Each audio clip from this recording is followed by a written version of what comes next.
Good afternoon, ladies and gentlemen, and welcome to Lions Field for today's ball game between the Oyster River Bobcats and your Goffstown Grizzlies, along with Paul Hunt and John Skokie. I'm Mike Santoro. We're going to bring you the play-by-play today, and Paul's going to give you our starting lineups. Paul. Good afternoon, Mike, and welcome, ladies and gentlemen, to another great game. Today's going to be a test defensively right now. We're going to have leading off, number 1, Tyler Small, playing left field for the Grizzlies. Batting second, number 14, Clay Campbell, playing second base. Batting third, number 5, the freshman, Connor Hyzak at shortstop.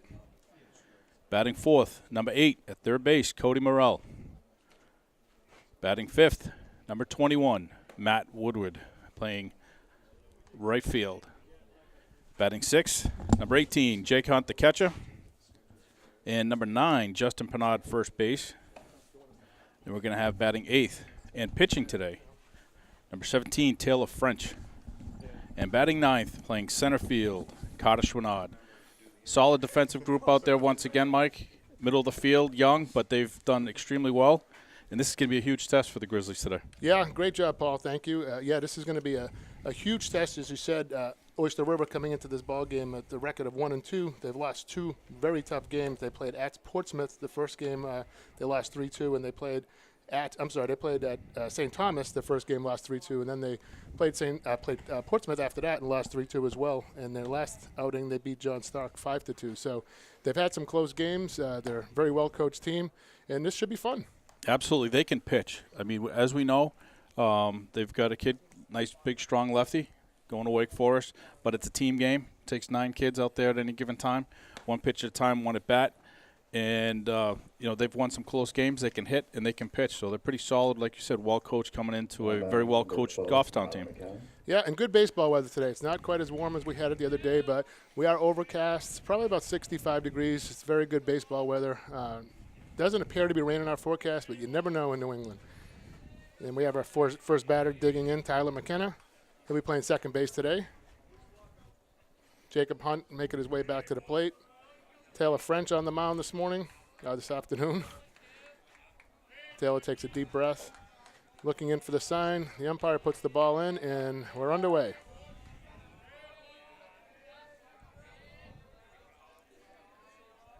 There comes the first pitch, and it's right in there for a strike. Nice pitch. It's a Get good ahead, start. stay ahead, right? That's right. That's what we want them to do. Keep the ball low, don't overthrow. Put the ball in play with a good defensive team out there. Much easier to work from ahead. Peering in for the sign again, taking his time. Deep breath. Starts his motion. Here comes the pitch. Curveball. Stays up a little bit. 1-1 count. I'll tell you what, you mentioned the weather. May not be 80 degrees, but it's not cold and raw. It's actually pretty good, for the pitcher and catcher. But as the sun goes down, its temperature's definitely going to drop. 1-1 is up high. Count now stands at 2-1. Taylor checking to see where that ball was. Still a little up. Here comes the 2-1.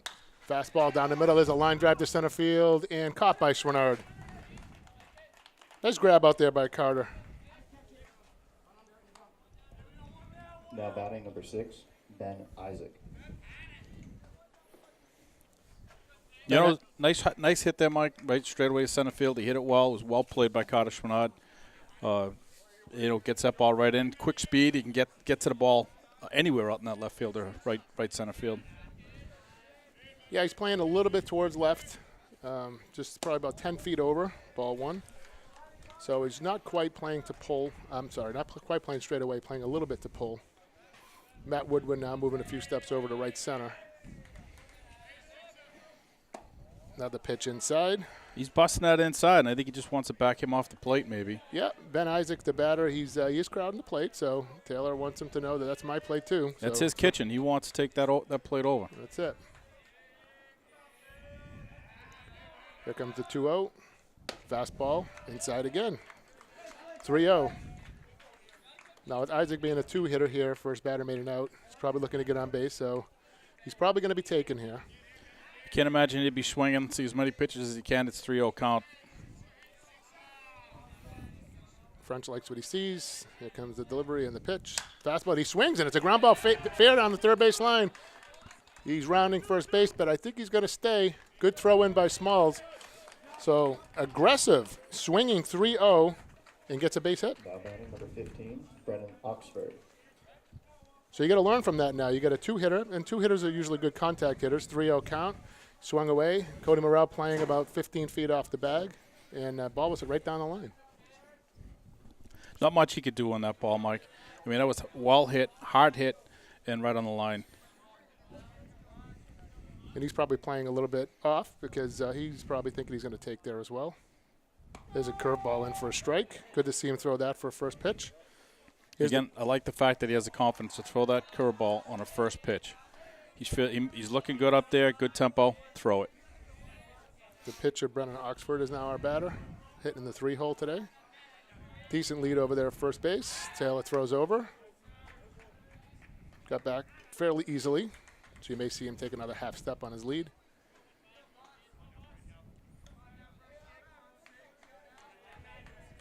Isaac scoots off the bag there. Taylor peering over at him. Gets the sign. There's the pitch. Another curveball. Same spot, same result. 0-2. Now that's a great job. I mean, he had him 0-1. You usually don't throw a lot of curveballs with runners on base because you want to give your catcher a chance to throw the runner out, but he's trusting himself and trusting Jake's arm back there. Absolutely, and I know they're allowing Jake to call the game today, so he and Frenchie clearly must be on the same page. Fakes, and there's a pitch, and it's fouled, and Cody Morrell running over. He dives, and he makes the grab. What a great catch. Grab by Cody Morrell, and comes up, gets up right away because he knows there's a runner on first base. What a grab. Went all out. Now batting number 11, Aiden Yoder. Well, a little slow getting up, has to gather himself. Went into a full dive. I mean, he got some appreciation from the fans here on that one. Landed hard. He was going full speed and full stretch dive. Says he's okay. Let's get playing. Aiden Yoder is now the batter. He'll be playing first base today. And there's a balk. They called the balk. They called the balk on Taylor. So that'll move Isaac down to second base and put him in scoring position with 2 outs. I didn't see it, Paul. I don't know what he got called for. I didn't see it either.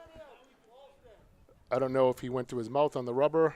And Coach Lawrence is going out there to find out exactly what happened. I don't know if he didn't come to a set or if he went to his mouth. We're trying to get an explanation here. Well, that's when I wish we had instant replay here so we could take a look at it. Well, it was a quick visit, so he heard an explanation, so he's on his way. Jake went out and checked on Moose. Moose is still a little bit slow, but I mean, after a great play like that, you know, he could be a little hurt and a little tweaked. It looks like the umpire is now talking to French to let him know what he did wrong. It looks to me the umpire is motioning with his hand, saying that he's on the rubber. May have went to into his glove for the ball and came out without the ball, or came out with the ball and then went back. Maybe portraying that he was going to start his motion. That's about all I can think of. Like you said, Paul, without instant replay, but we'll be able to see it when the game does air. So now Taylor steps off the rubber and now back on. Ready to go. Big spot here. 4-hitter, runner on second base. Here comes the pitch. Fastball outside. You don't want to get too far behind the 4-hitter. You don't want to fall behind 2-0 here. No, not at all. You want to come in with the strike, but you don't want to make it too good either. Woodward playing medium depth out there in right field. I'm kind of surprised for a 4-hitter.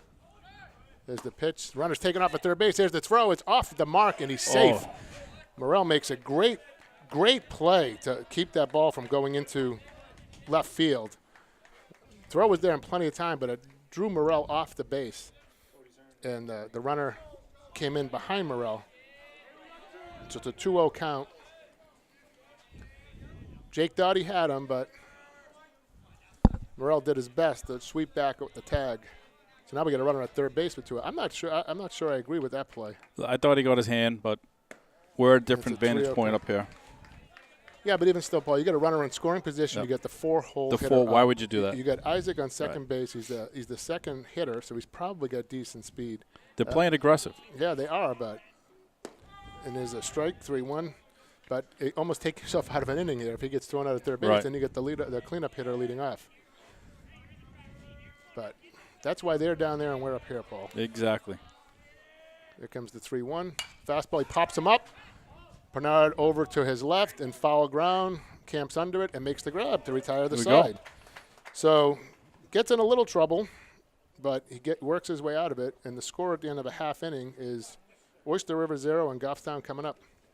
16 pitches that inning, Mike, and that's not too bad considering you have a Oyster River team that can hit the ball. They can play baseball, and they took some pitches. But I think now we got through 1 through 4. We'll see what our boys have coming up.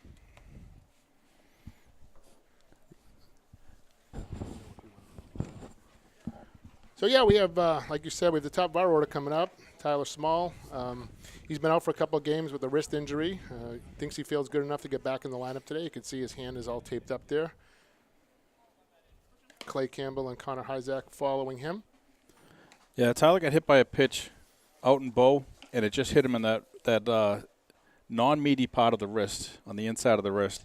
Swelled up pretty good, but he took a game off and then was used sparingly last game. And like you said, he's back. It's good to have him back in the lineup. He brings so much, especially to that leadoff position. He takes pitches. That's what you want. You don't want to be swinging at that first pitch. Let's see what this kid can do. And we have a big lefty out there today. I mean, there's a lot of talk about him, but you want to know what? There's a lot of talk about our Goffstown boys as well. Yeah, and this is the time of year. I mean, these guys are seniors. They've been around for a long time. They've been playing for 2, 3, 4 years, and the college scouts have had a chance to look at them. And a lot of them have already signed with colleges. And, that's what happens when you're a senior in high school. You should be, at this point, signed with the college if you're going to play ball or know where you're going to go if you're going to move on to a university. So Absolutely. That's not unusual. Nope. Good throw by the catcher there. I'll tell you what, this kid strides out well, good balance, looks good. Number 1, Tyler Small. Yeah, it should be fun. Our boys are up to the task, and Tyler's going to lead us off right here. Buckle in. From the right side. Buckle in. Let's enjoy the ride. Absolutely. So let's see how Smalls does.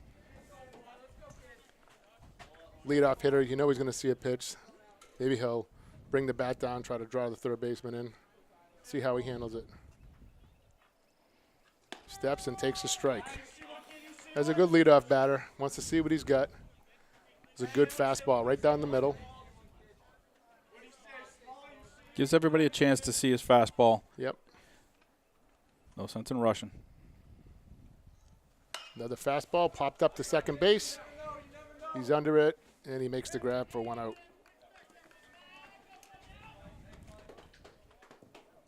Now batting number 14, Clay Campbell. So let's see how Clay fares against the lefty here, the big lefty. Hard thrower. Now, I'm sorry, go ahead. No, Paul. with our young boys coming up now, Clay is a sophomore and Connor a freshman. I'd like to see them be a little bit patient. Don't worry about First pitch curveball. the talk here. Don't allow yourself to be consumed about who this kid is, Good point. But it looks like they're going to be playing, they're kind of playing that they're going to be late, so the outfield is switched around towards left field. So anticipating Clay will be late with his swing. There's a fastball, and he is late down the third base line. Very late on the swing. So the defense had it read right. As a matter of fact, the center fielder just moved another step or two towards left, and he's still moving. Still moving. You can see the third baseman is playing probably 8 feet off the line, and the shortstop is in the hole.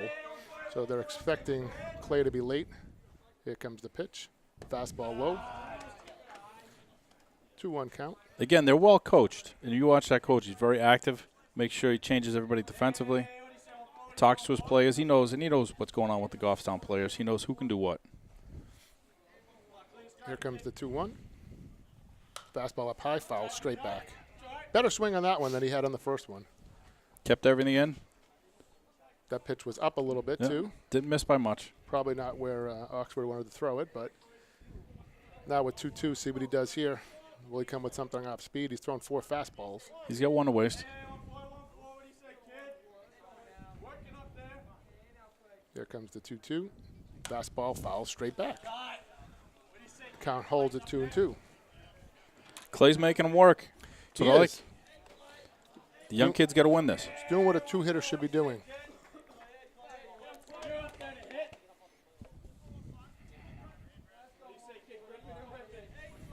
Here comes the 2-2 again. Fastball. Slow roller up the line. Oxford off the mound. Bare hands it. Gets it onto first for the out.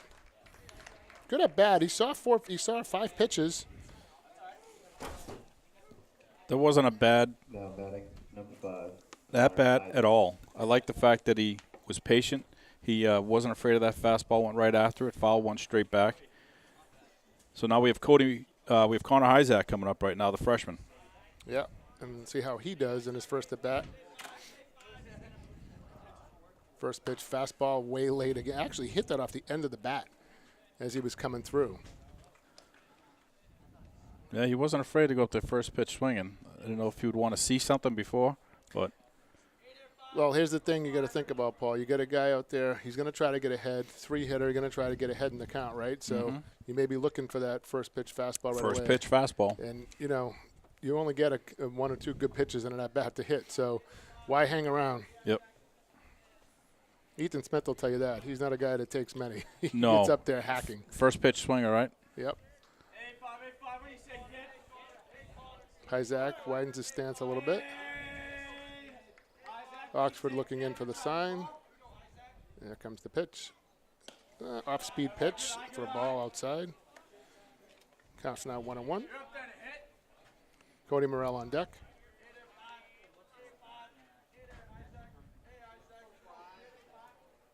Here's the pitch. Another curveball. He fooled him on that Really one. nice pitch there. Great pitch. Hyzak was geared up for a fastball, and he came in pulled the string on him, and he was way ahead of it. See, that's pitcher knows, 3-hitter, looking fastball. He's probably going to throw one here. Now he throws There another it is. curve, and that's There it it. is. Right. And that'll end the inning. So, looks like we have a pitcher's duel going. Score at the end of 1. Nothing. 12 pitches, Mike. After 1 inning, the score is tied 0-0. 12 pitches. 12 pitches and 16 for Taylor, right? You know what? So You're right. This is a pitcher's duel. we got a pitcher's duel here. This is when we're going to find out where we're at. We have a big game today. Obviously, another big game tomorrow. Next week's going to be huge. 4 games in the week. And you're going to know where you stand as a ball club with senior kids and young kids and the coaching staff. I talked with Coach Lawrence at length a couple times, and he's confident with his crew, and he knows that they can play and beat these teams. However, he knows that they have to limit mistakes, be patient at the plate, and it's going to come together. So it's going to be a big week next 9 days. These are the games, keeping the pitchers' pitch counts down, making the plays behind them, not making them throw extra pitches by making errors. And it's like you said, we have Oyster River today. We get Hanover tomorrow, also at home. And then on Monday, they go to St. Thomas Aquinas. And then 3 in a row, Wednesday, Thursday, Friday, Co-Brown, Northwood, Wyndham, and Portsmouth. Those 3 games will be here at Lions Field. So that's going to be a test. This team will know where it stands at the end of next week. If they can go, 5-1, 4-1 of these 5 games, I think they'd be Very happy. They'd be very happy. Very with that. happy. They're sitting right at top of the standings right now. They're one of 3 teams that are 4-0, and St. Thomas is 3-0. Everybody else has at least 1 loss. So these are big games. Now batting number 14, Max Lewis. The infield meets at the mound. Fist bump. Hunt giving a couple last words of encouragement to French, and he makes his way back to the plate. The sun's starting to peek through, Paul. That temperature just shot up here in the booth, didn't it? It sure did. It's like someone just put turned the heat on up here. So we have Max Lewis coming to bat. He's the 3rd baseman. Taylor takes a deep breath, gets the sign from Jake, and winds and delivers, and it's an off-speed curveball for a strike. Again, not afraid to lead off with that curveball. It's working for him. He's not afraid to throw it. You know something, Paul? I love umpires that use their vocal cords when they call balls and strikes. Nothing like a good strike call. Absolutely. I want to hear you. Fastball inside. So you know just by looking. You know that's a ball because you don't hear anything.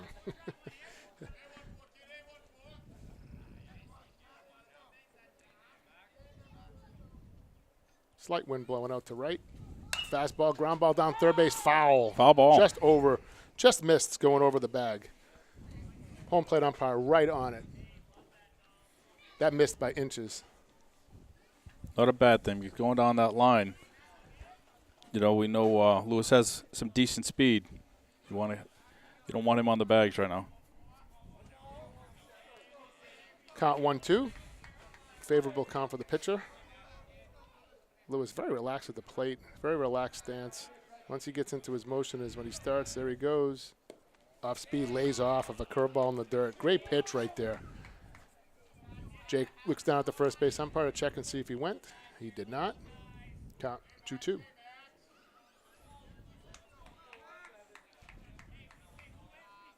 He can waste one here. Got to be careful with the 5-hitter. Here comes the pitch. It's a fastball up high. He wasn't going to chase it. Like you say, he changed that eye level, right? We were talking about it last game. Yep. Gives a different look. Low and away the pitch before, high and in on that pitch. And here comes the payoff pitch. Fastball, strike Nice three, pitch swinging. right there. Yeah, Nice pitch. Got him to chase. That pitch may have been a little low, but something you have to swing at to protect the plate. Now batting number 2, Owen Tonkin.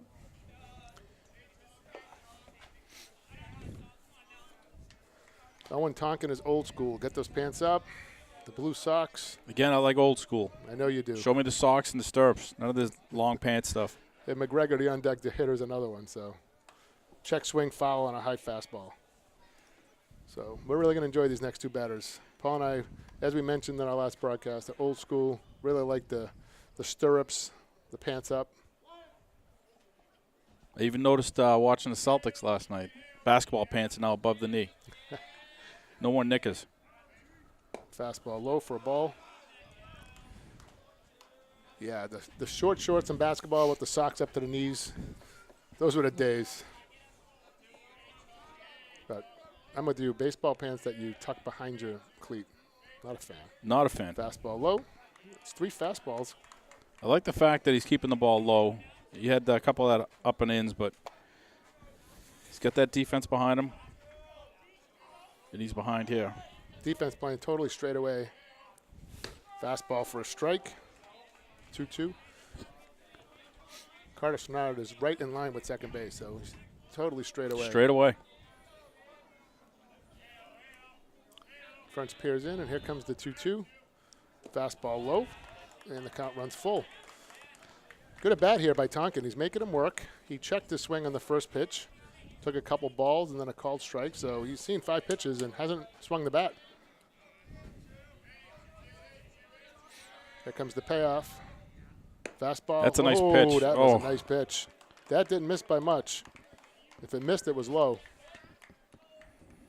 Home plate umpire said ball. That's a ball. Now batting number 9, Sam McGregor. That's right. It is what it is. You have to know if that's where he's calling, then that's where he's calling. He's been consistent. Here comes Sam McGregor, the left fielder. Big kid strides in there. Catcher Andrew St. O's is on deck. Decent sized lead over there by Tonkin. Here comes the pitch. There's a line drive, hit the right center field. That's going to get down. That's in the gap. That's going to roll to the fence. Tonkin coming around third base. He's coming. He's being waved in. Here comes the no throw, cut off by Hyzak, and it's 1-0 Oyster River. McGregor standing on second base with a stand-up double. Now batting number 18, Andrew St. O's. You know, these batters, Paul, like I was saying, they're watching. They see what's going on. They saw all the fastballs he was throwing. He gets up there as a 7-hitter, looking first pitch fastball, and he jumped all over that. And that ball was an absolute missile to right center field. Well hit. Now we're going to run on second base with 1 out. St. O's the batter, and he takes a high pitch for a ball. You don't want to see Taylor overthrow here. That was the first pitch he's really gotten up there in that zone. He's been keeping the ball down. You know, if they're going to beat you, let them hit you. Right, exactly. But keep the ball low. Keep it on the ground. Fastball low outside. Jake did a good job getting over there on that one. And French is doing the right thing. He's going and takes a little walk behind the mound, trying to gather his bearings here. Take a breath. It's his pace. Runner on second base, decent lead. Hyzak's right behind him. Now moves away. Looks like an off-speed pitch for a strike. Took something off of that one. Outside corner. Well, you have to. I mean, St. O's is up there. 2-0 pitch. He's probably looking dead red. Dead red, right? And take a little something off. Here comes the 2-1. Fastball. And there's a line drive to center field that may drop, and it does. The runner on second had a hold. Quick throw in by Schwernard right to the mound, but now they have first and third with 1 out. Now batting, number 17, Will Aldrich. It was a good read by McGregor. The line drive wasn't hit extremely hard, but he knew it was going to get out there. And went about halfway, took a look, saw that it was going to drop, and then went to third base. No chance in scoring on that one. No, Carter did the right thing. If he dives for that ball, you wind up with another run comes in, and you have St. O's standing on third base easily. Right. Now you get St. O's at first as a catcher. Not sure how well he runs. First pitch, fastball up high. So with first and third situation on, Morrell was in on the grass, and Hunt calls timeout to go calm his pitcher down. As I was mentioning, it looks like he's overthrowing, maybe a little bit rattled here. A couple hits in a row and a run. Yeah, and he slipped when he threw that pitch right there. It looked like he went down. I don't know if that hole needs to be filled. But you're right. I'll also talk to him. Get him refocused. Yeah, it's nothing he hasn't seen before here, right? First and third. 9-hitter Will Aldrich playing right field today. But, you have to look for a few things here. You have to look for a hit and run maybe with Campbell kind of shading towards second base. You may look for a safety squeeze or a suicide squeeze. We know that we saw McGregor running to second base, get decent speed there. There's the pitch, fastball, strike. So nobody gave anything away there. If they have a play on, nobody gave anything away. No. St. O's is taking a pretty good lead. Yeah, Takes that little extra step. Aldrich peered down to the third base coach again. Just did it again. There he goes. There goes the runner at first base. There's a throw all the way down. You got runner him. At third's coming. He's safe at second base, and the runner on third scores easily. Hyzak boxed the ball over at second base. He dropped it, and I think that cost the out. It was an excellent throw by Hunt. Came up firing. The runner at third base, McGregor, read it perfectly. He took off the minute Hunt let go of the ball, and Hyzak just couldn't hold on. I don't know if he got slid into. But now St. O's is at second base with 1 out. And it's 2-0 Oyster River. And here comes the 1-2 pitch, high curveball that just didn't break. And it's a 2-2 count. Got to be careful here. You don't want to have a big inning. You need this out. Top of the order coming up. And McKenna hit a hard line drive to center field his last time up. Campbell close to second base, giving a hole over there between first and second. And there's a line drive, base hit to center field. Schwernard charging it, picks it right up, gets the throw, and overthrows Schwernard, but cut off by French. And Oyster River has runners at first and third with 1 out. Now batting, number 12, Tyler McKenna. So now we have the same situation. Hunt out there again, trying to set up the defense. We have Aldrich on first base. St. O's, who stole second, now stands on third. And we have the leadoff hitter, Tyler McKenna, at the plate, who hit a laser to center field his last time up. Decent-sized lead over there by Aldrich. Looks like he's ready to run. Does not. Curveball in the dirt. Nice stop by Jake. And it's a 1-ball count. Now he's setting up a hitter's count right here. Throw a curveball in the dirt for a ball. You have to throw a strike here. Big lead at third base by St. O's. Morrell in on the grass, and he's coming. He was taking off, and the batter hits a fly ball to left field, camping under it as small as he makes the grab. I don't know if a sign was missed there or not, but St. O's was charging down the line at third base, and a full swing by McKenna. Now batting, number 6, Ben Isaac. So that appeared to me he had to have missed a sign or something. As if it was either a squeeze and the batter missed it, or St. O's, the runner on third base, thought he gave the squeeze. Yeah, and if you notice, Coach for Oyster River has called timeout. He's talking right now to Ben, probably to make sure signs are clear for everybody, what he's expecting, but there's 2 outs here. Yeah, that's a great point. I mean, Goffstown was the benefactor in that one. Absolutely. It was a missed sign. If he swings and misses there, that's an easy out at the plate. I mean, St. O's was charging down the line. Sometimes it's better to be lucky than good. Yep, sometimes. Maybe it was a hit and run he gave, and McKenna, I don't know why. I mean, St. O's thought he had to go, but I didn't see McKenna taking off at first base. There's a curveball in the dirt for a ball. McKenna stayed put, so it wasn't traditional hit. I'm sorry, that's Aldrich at first base. Yes, it is. Right fielder. There's the pitch, and there's a ground ball. Hit his foot. So that's a foul ball. We have a 1-1 count.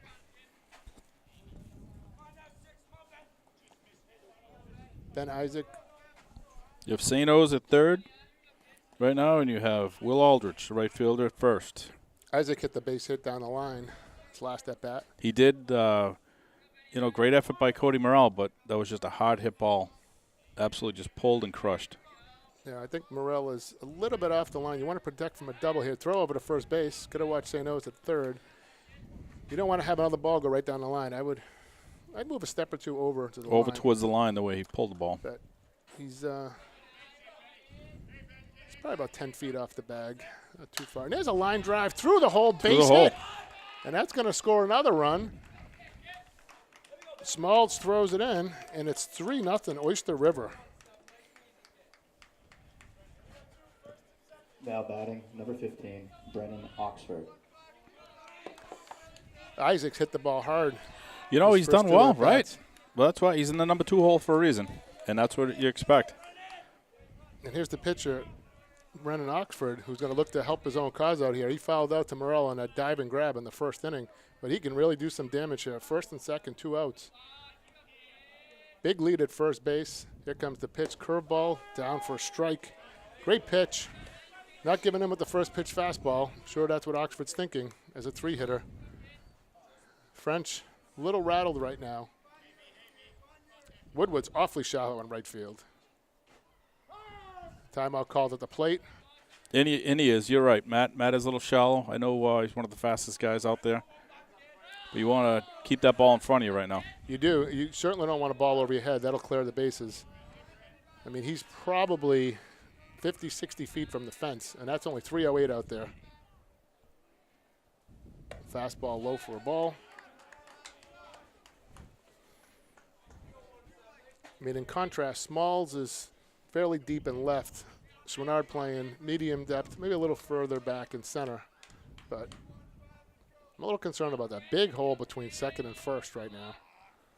There's a pitch in the dirt, gets by Hunt all the way to the backstop, and the runners move up 90 feet each. Bounced right over him. You go down and make that block instead of going to the 5 hole, goes right over your shoulders. Now we get a 2-1 count, runners on second and third and 2 outs, and it's a great spot to be in if you're a hitter. And in this instance, as a pitcher, as Oxford's also the pitcher, so he could really help himself out here. First base open for a 3-hitter. Got to be smart here. He throws him a fastball, and he hits him. So first base isn't open anymore as he hits him in the back. Not cool to hit the pitcher, but Oxford strolls down the first base. Coach Lawrence is going to come out and have a talk with his young pitcher, along with Jake, settle him down. This has been a long inning. You know, doesn't have that same, smoothness and confidence right now. So just take that few minutes right here, calm him down, get him to breathe, just stay focused, keep the ball low. Yeah, you could see once he started getting in trouble, he started rushing. He wasn't the same as he was in the first inning. I mean, what do you have, 12 pitches, would we say? 16 pitches 16 pitches in that first inning. He's got a lot more than that now, but, I mean, we're 1 hit away from this game busting open. Now batting, number 11, Aiden Yoder. 2 down, bases loaded. We'll bring that to our advantage right here. Here's Yoder batting from the left side. He's going to have all kinds of room. And again, I'm not thrilled with where Matt Woodward is right now. He's about 100 feet off the line, and you got a left-handed batter up, and he's still playing very shallow. And there's a fastball outside for a strike.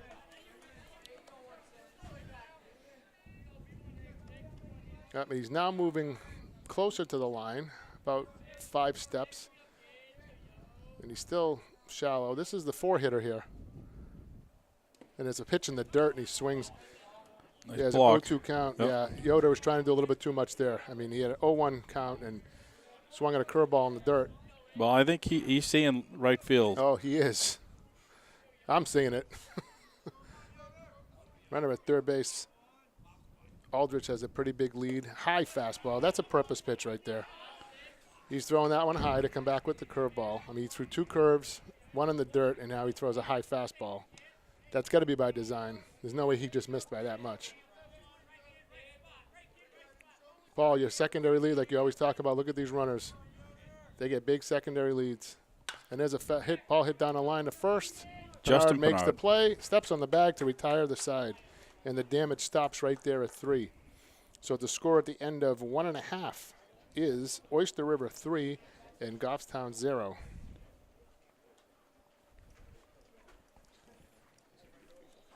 "35 pitches, Mike, so far. Yep. I mean, that inning alone, 35 That inning. pitches. So He he's dealt. at 51 already.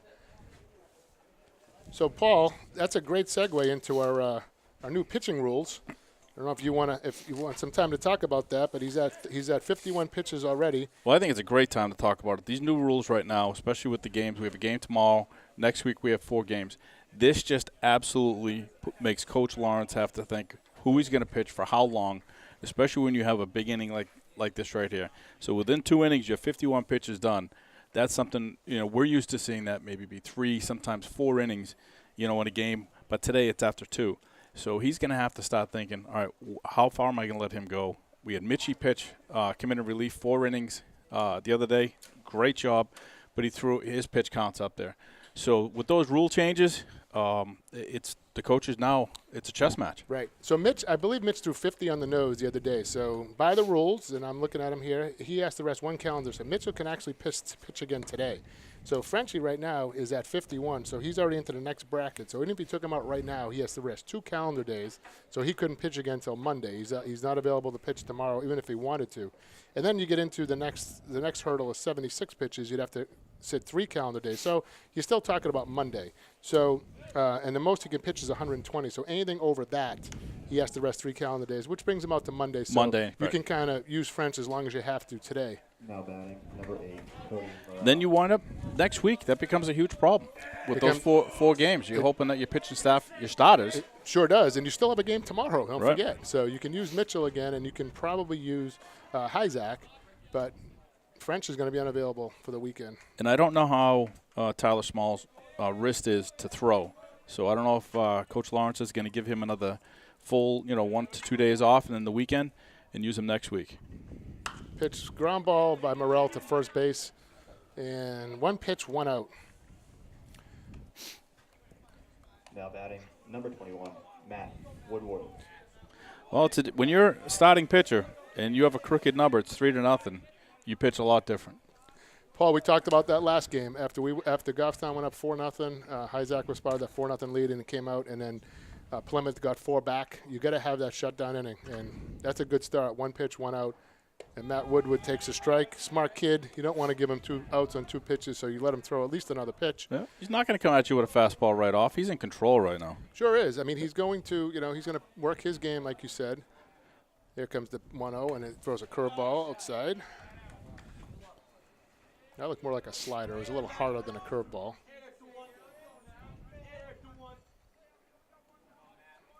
This is nothing we haven't seen before, but now this is going to test the maturity of this team. Yeah, it absolutely is, Paul. I mean, here comes the pitch. Fastball for a strike. Nice pitch. They're not used to playing from behind. And now you're down 3-0 to a good team at home, decent-sized crowd here, and you got to see how they respond. You would hope they'd come back and put a number up on the board, straight or crooked, but you need a base runner first, and that's what Woodward's job is. And there's a fastball, strike 3, dropped at the plate but tagged out, and just like that, there's 2 outs. Tough pitch. It was low. It was down, but, you got a 1-2 count. You have a good pitcher out on the mound. You have to protect. You got to protect. Now batting, number 18, Jake Hunt.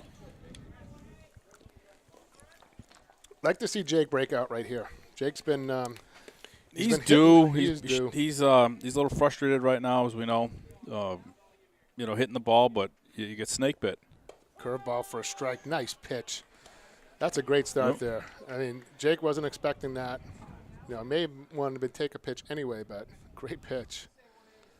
If he follows the pattern, he threw Matt a fastball last time. Let's see what he does with Jake here.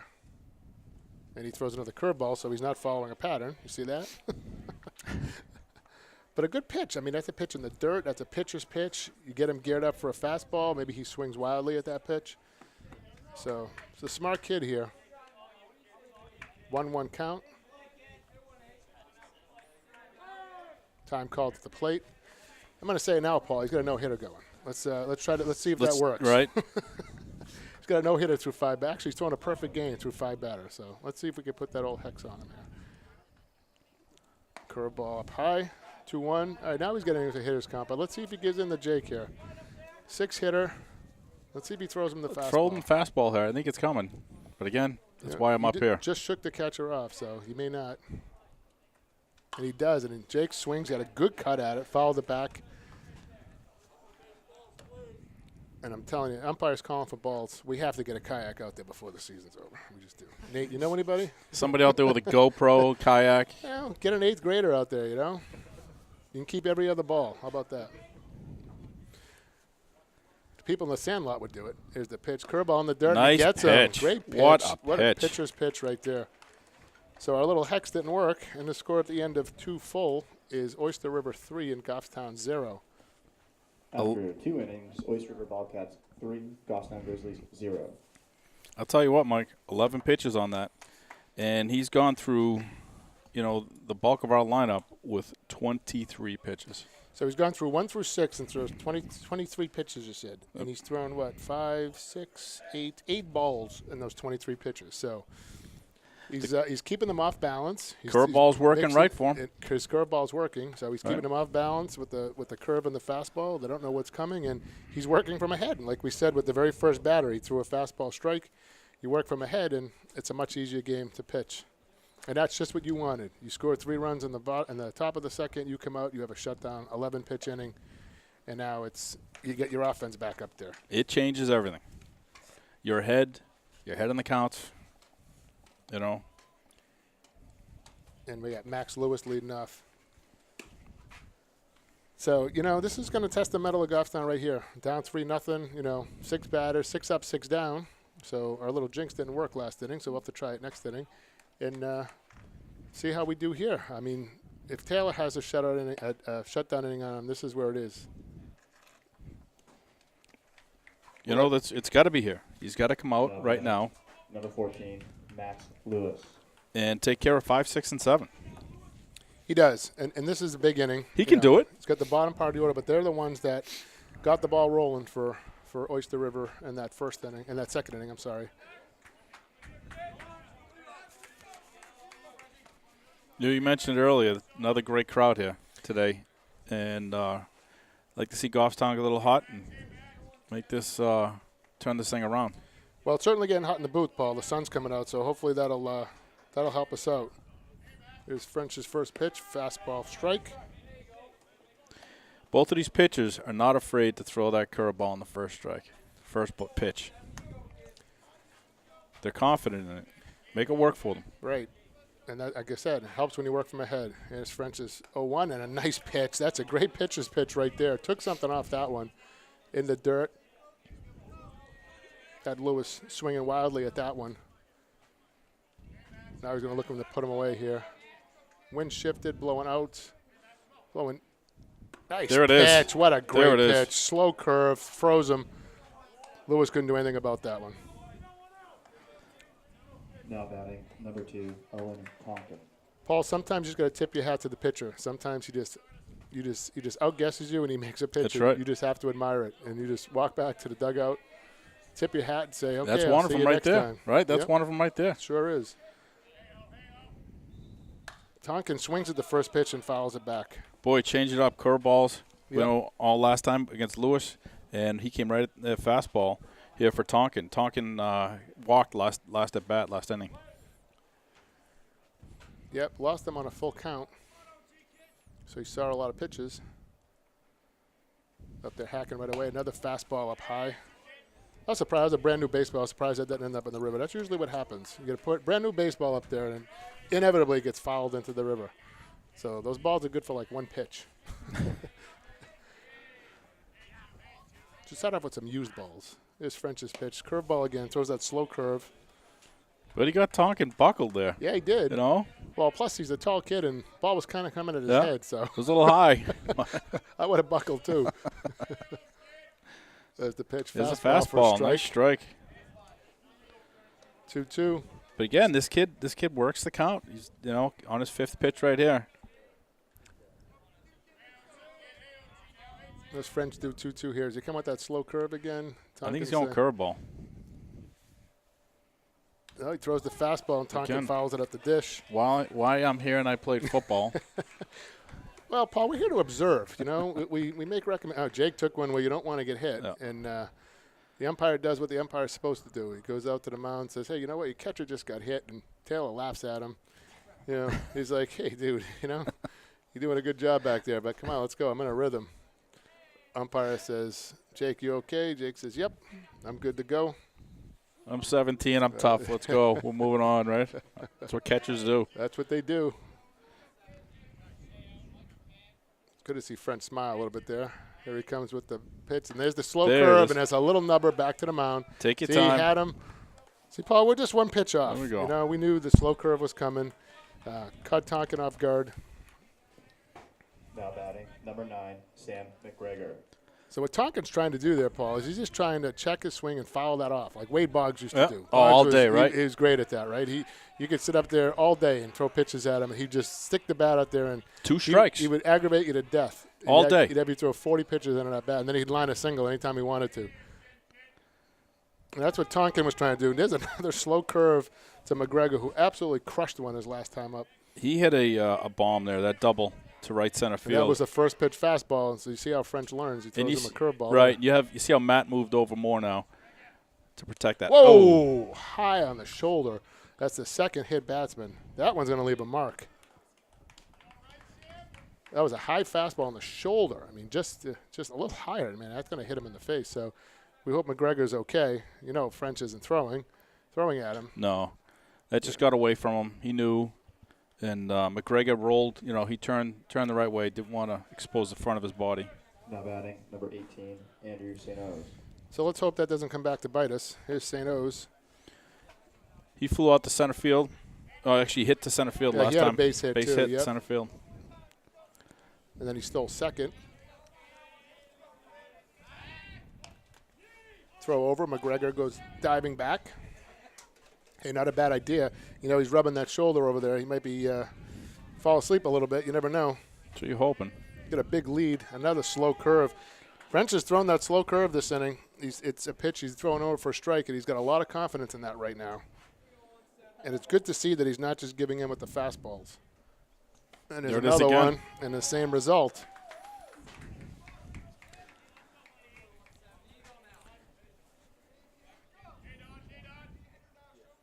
The 0-2 pitch.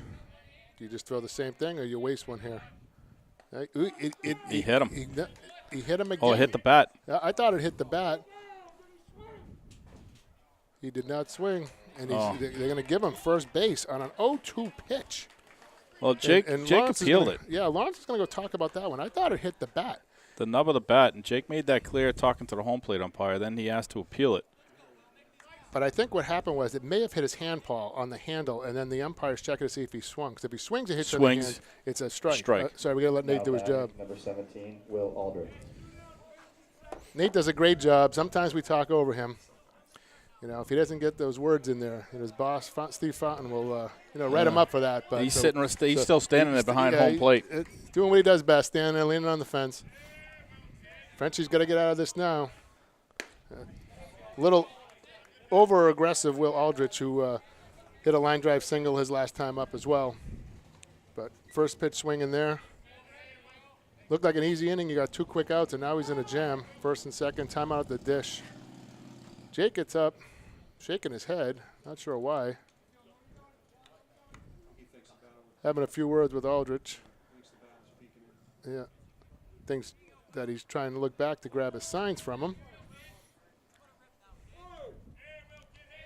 Hey, every little bit helps, right?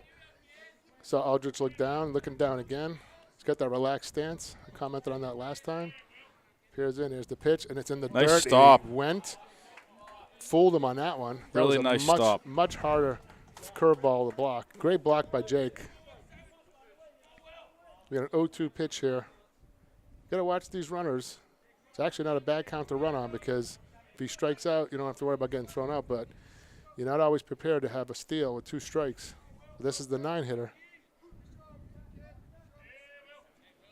Good secondary pitch Nice in the dirt stop. again.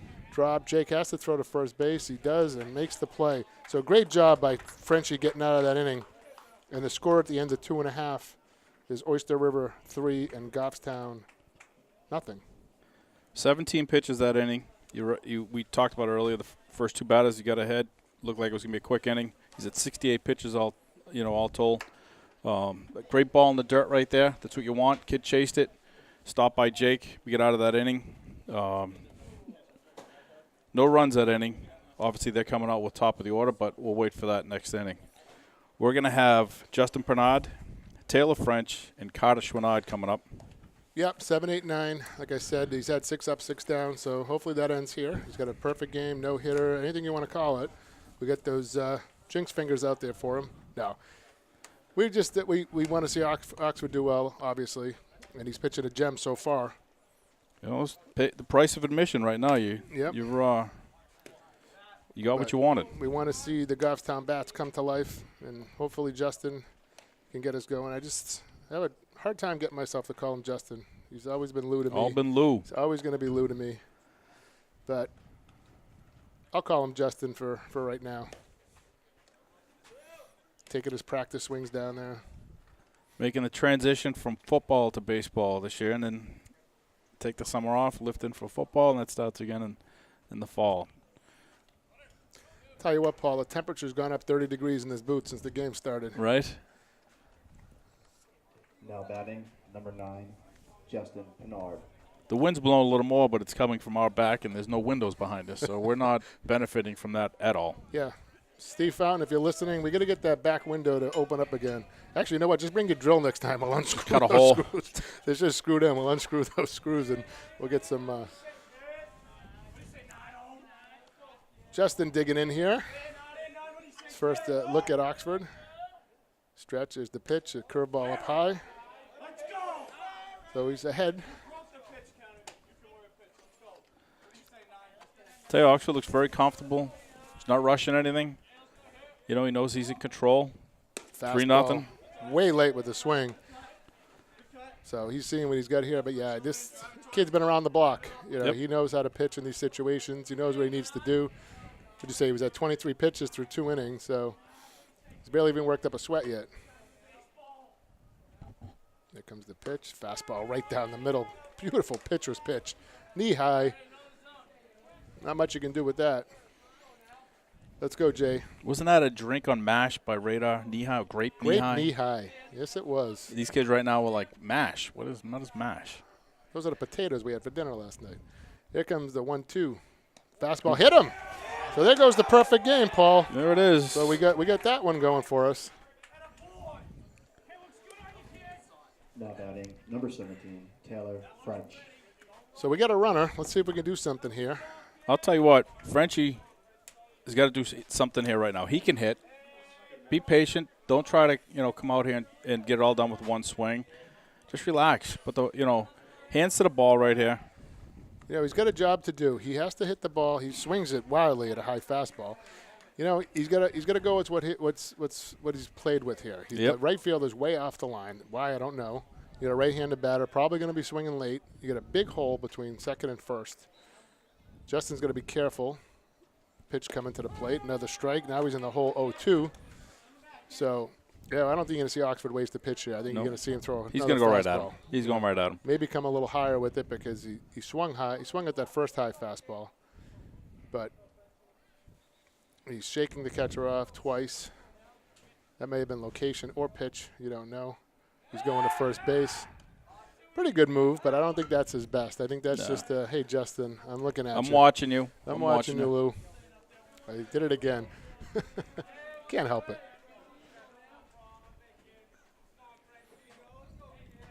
He's coming to the plate, and there's the fastball up high. Gee, just like we talked about. I'll tell you what, boy, he explodes off that mound.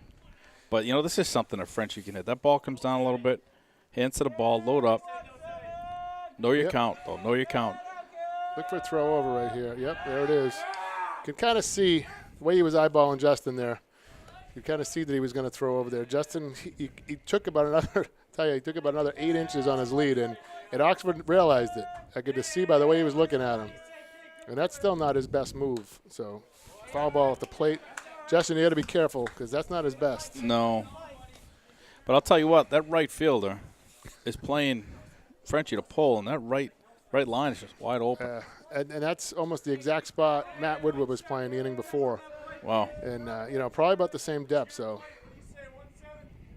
here comes the pitch. Curveball got him looking. Nice pitch. I mean, nothing you can do about that if you're Taylor French. You've got to protect, though. Yeah, 1-2, you got to think that. Now batting number 2, Carter Chenard. You got to think about the curveball, but, where he's thrown you 4 fastballs so far. It's just overmatched right there. No doubt about it. Justin, better be careful. Fastball in the dirt. Oh, that hit St. O's awkwardly. He gets up.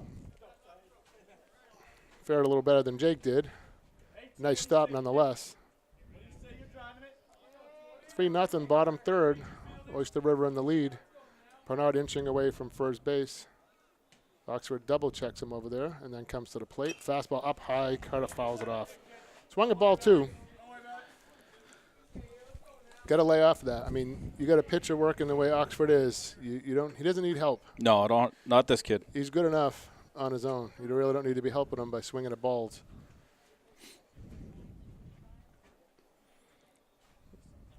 Umpire helping Oxford with the rubber there. I don't know if he's making sure he's touching the rubber or the way he's dug that hole.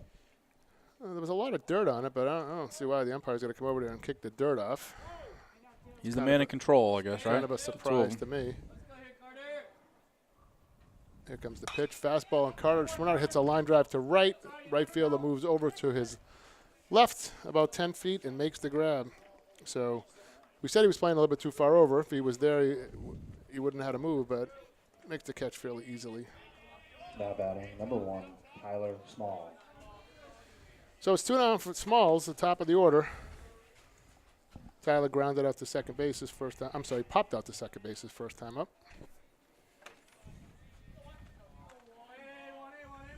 2 outs. We'll see if they. It's the second time around. Put They Bernard should in be able motion. to. No reason we can't start hitting him. Second time around. Fastball. Right Swung it right. Hit it right back. He's right on it. He's right on that one. Probably wants that one back. He's giving a little smile. He knows that he just missed that. Here, Jake calling out to watch the off-speed pitch now. I'll tell you, Oxford, he doesn't follow any patterns here. He goes with what he feels comfortable with, and his fastball's on right now. He knows he's late. Here it comes, and there's the fastball right down the middle. So smart kid, thinks Small's going to be looking curveball. He throws him the fastball, and he's ahead 0-2. That's a chess match, right? Is the hitter out thinking himself? Yeah, it looks like the catcher St. O's is calling this game. He's not looking over to the bench, and Oxford's shaking him off quite a bit. So here comes the pitch, fastball, strike 3 called, tied him up, overmatched. Yep. No doubt about that one. So the score after 3 full is Oyster River 3 and Goffstown 0. After 3 innings, Oyster River 3, Goffstown 0. Again, we'll just go to that pitch count. We have 15 pitches that inning. So we have 12 the first, 11 the second, 15 in the third, 38 total pitches. He's clearly in control. He hit, except for the hit by pitch with Justin. He's doing real well. I'm just impressed by how quick you did that math. That was awesome. And who said that? That's the Medford Commonwealth. Who said that Medford education Math. doesn't pay off?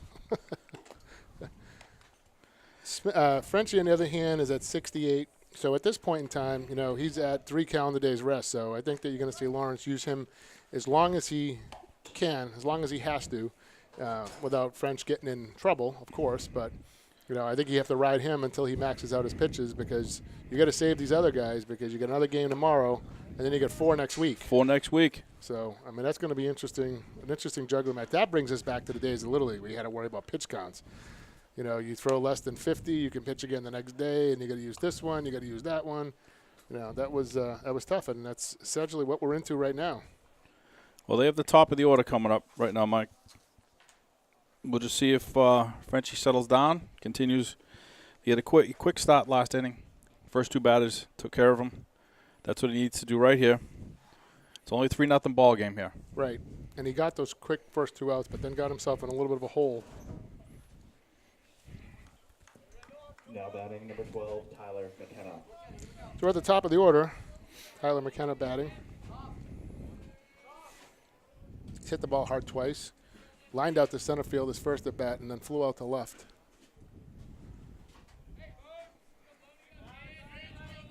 There comes the pitch. Fastball, ground ball to third. Morel, on his backhand and came up a little too soon. And there's something you don't see Cody Morel do very often. No. He's got his head down. He knows he came up just a little bit early on that one. He knows. Number 6, Ben Isaac. Nobody's going to beat themselves up more than someone like Cody. Again, we've been around just about every one of these kids since they've been 7 years old in Little League. And he wants that back, and he knows the ball's going to find him again. He does, but let's just hope that doesn't end up hurting French here. I mean, that was first pitch, 1 out. Would have been 1 pitch, 1 out. Instead, we run around first base. Right. McKenna. And Isaac's hitting the ball Good extremely speed, well. Exactly. Curveball for a strike. Nice pitch by French there. I mean, Isaac's 2 for 2 already. McKenna's got good speed. Can do all kinds of things here. Big hole between first and second. He's a number 2 hitter. Hit the ball to left once and to center field once. So, he got him leaning. He's got him. He picked him off. That was a great move. He got him leaning, and he picked him off. What a move by Taylor. So Cody needs to go say thank you, Taylor, for that one. Absolutely. As he helped him out there. Great move. I mean, you could see that's a great pitch to run on. 0-1 after a curveball. You figure he's probably going to throw a fastball. And McKenna just got a little greedy. And there's the curveball in the dirt. 1-1. So no harm, no foul on that error. And that's what we like. The team picks each other up, right? Yep. That's what I love about this team. Right back at it here. Here comes the 1-1. Fastball hit him. Did he swing, though? He was in the motion of swinging, and it hit him under the arm. And it's a strike. So that's a painful strike if you're Jacob peeled Isaac. it. Yep. You could see he was swinging. The ball hit him inside. He opened up, like you mentioned earlier.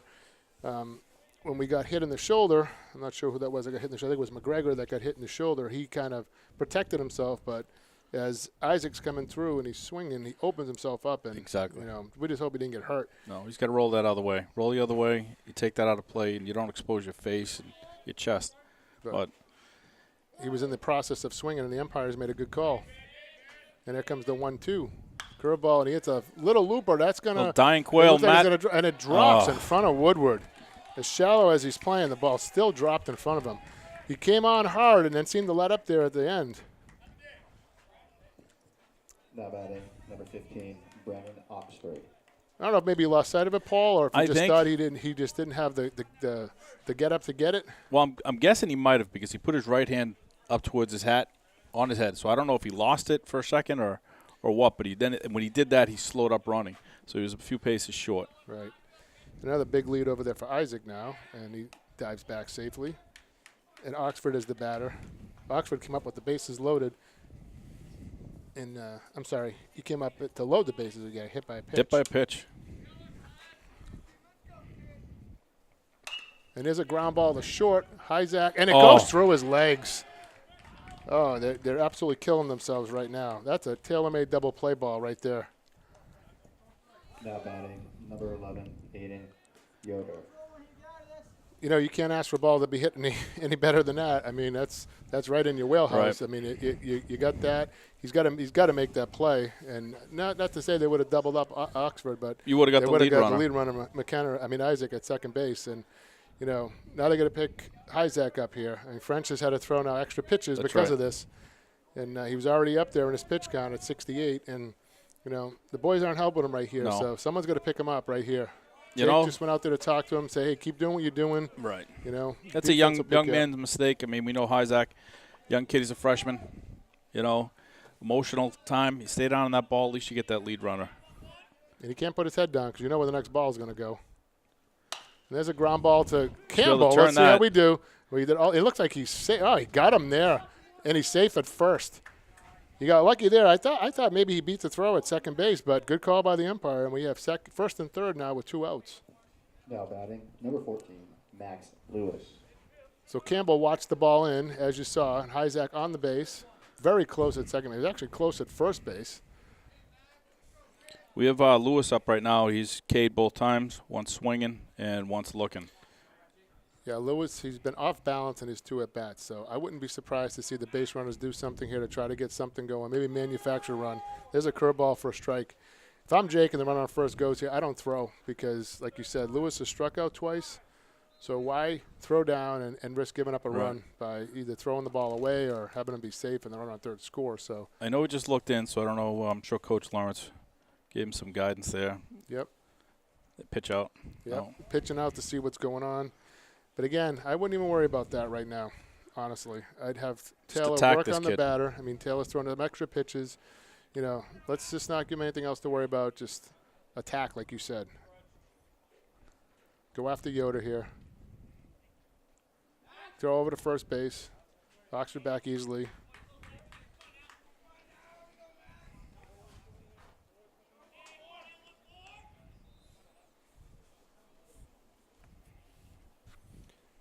Taylor peers in, gets the sign.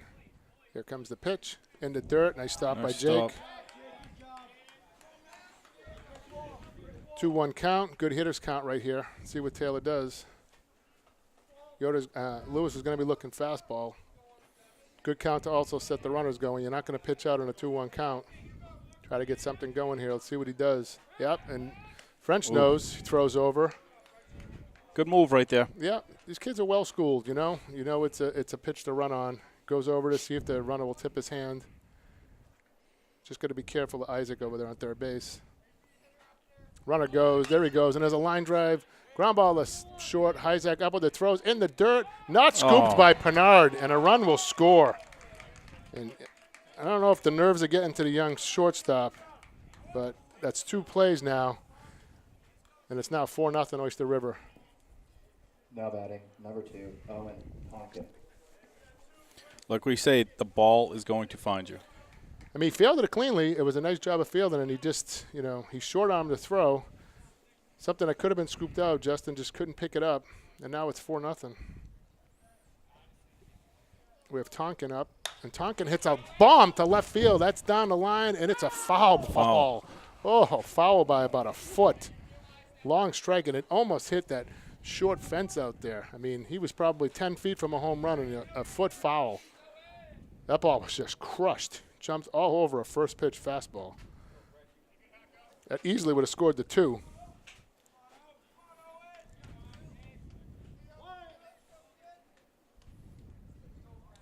So, see what Taylor does here. See if he comes off speed after he jumped all over that fastball.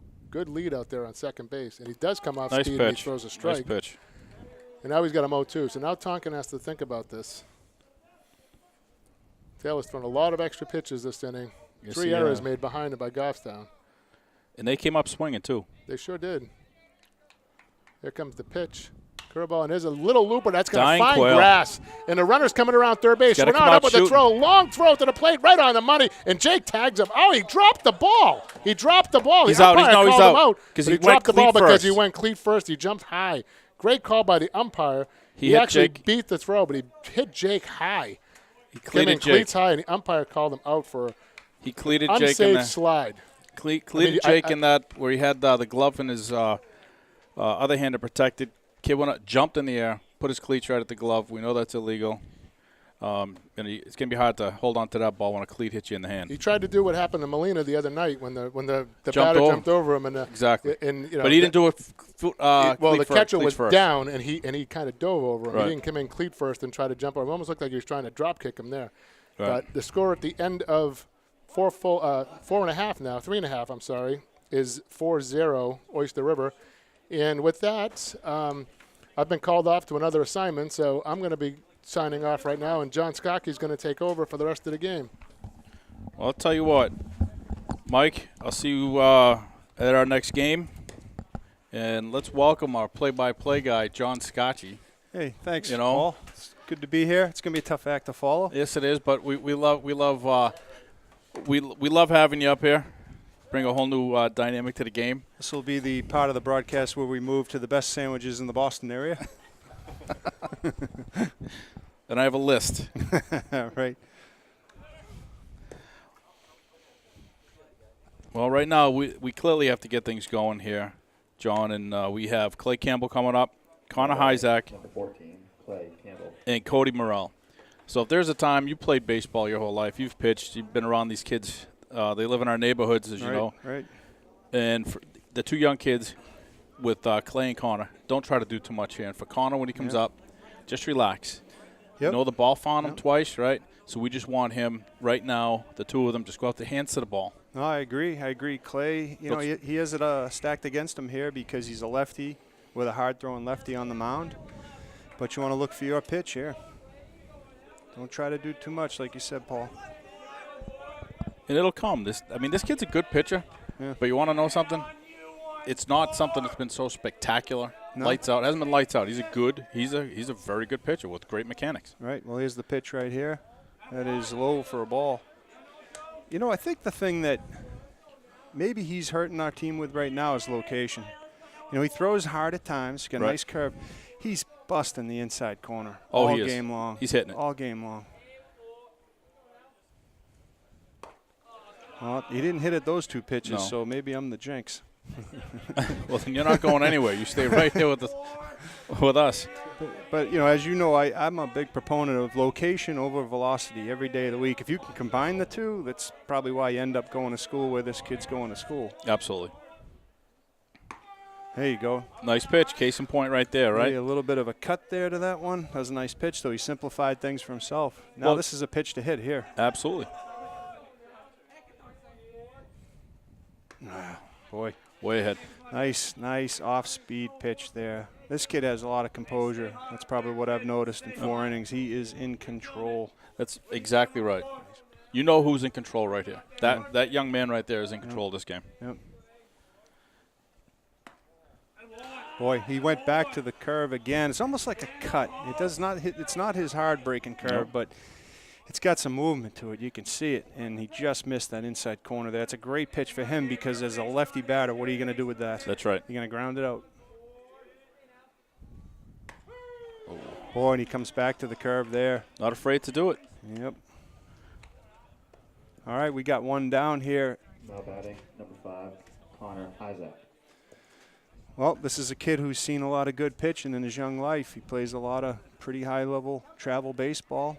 I'd like to see this one. I'd like to see this matchup right here. Well, he's moved up from his last at-bat in the box. He's moved up. So he must be more comfortable up there this time around. All right, the first pitch there is a little bit low. Again, he's coming on that inside corner big time. He's hitting his spots, and as you know, you've watched Mitchie. Obviously, he's your son. He has been hitting his spots. Jake tells me what a pleasure it is to catch him because when he sets up, he's hitting that spot each time. That's a little bit of an off-speed pitch for a ball, too. Yeah, when Mitch was a little kid in Little League, I taught him if you lived in the middle of the plate, only bad things happen there as a pitcher. That's right. You have to pitch the ball where you don't think the batter wants it. Use someone like Greg Maddox. Didn't throw hard, but hit his spots, and he would dot that white-black line each time. Yeah, to put that in perspective, Maddox probably didn't throw as hard as this kid we're watching right now for Oyster River. You're right.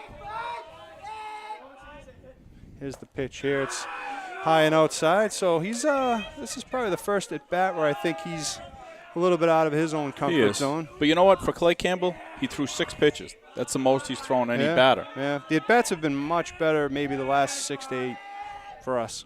Here's the 3-ball pitch right down the middle. I know baseball etiquette says you take that, Paul, in a game like this. Maybe that was one to take and hopefully drive to right center. Yeah, break etiquette a little bit there. I don't know. Boy, he's on base.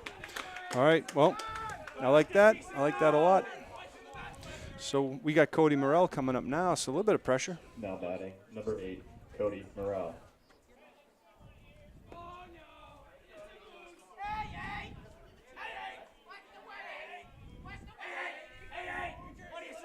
Cody's faced this kid before. You know, Cody's been in varsity now for a couple of years, and so he's no stranger to him. Nope. So he's seen it. He again, like you talked, Cody's played Legion baseball, varsity baseball. He's seen some great pitching. He's faced him before, so he knows what to expect here. We got one ball here. I sort of missed that pitch as it came in. You know, the other thing here about Cody is Cody loves dead red and he loves inside pitches. So let's hope he can turn on one right here. He can. They're giving him – look at that right field line, Yeah, and that's where Cody likes to live. Got jammed up a little bit, ground ball to second. It's slow. They get the force at second. Did get the force at first. Double play. Big play for Oyster River there to clear the bases, and we head to the top of the fourth. After 4 innings, Oyster River 4, Goffstown 0. Yeah, it's a tough one. I wonder if that's the best pitch he would have gotten in that at bat, but he's trying to do the right thing. He's trying to turn on a fastball, and Well, I'll tell you what. Again, he's back to 13 pitches for an inning. 51 total. Yep. That's exceptional right there. Yeah, they're bringing him out of the stratosphere. The first inning or two, we were looking at a perfect game. Yep. Now he looks like a kid that maybe we can get to here in these final 3 innings. I agree. Well, they have 7, 8, 9 coming up right now, right. and there's absolutely no reason. They were hit by a pitch, struck out. So, again, nothing overly spectacular. I think we're hurting ourselves more than anything, obviously, with the errors today. Yeah, right. And I get it. It's a big game. And, hey, they're young men. They're not being paid millions of dollars out there. And, heck, even those guys make errors constantly. Yeah, absolutely. I think one of the benefits that, the pitcher has in this game for Oyster River is he's going to be as hard a thrower as our kids have seen all year. They've seen that velocity in past years, but right now probably looks a little faster. But maybe these last couple at bats are a sign of a little more tenacity, a little more grittiness, and maybe a few more men on base. Right. We're in the top of the 5th, by the way. So who do we got coming up for Oyster River in the lineup? They have Sam McGregor, right? Okay. The left fielder, number 9. Yeah, the bottom of the lineup for Oyster River, scrappy's a good word to use for what they were in their first 2 times up. They were bat on the ball mentality, which is where it sort of starts with offense.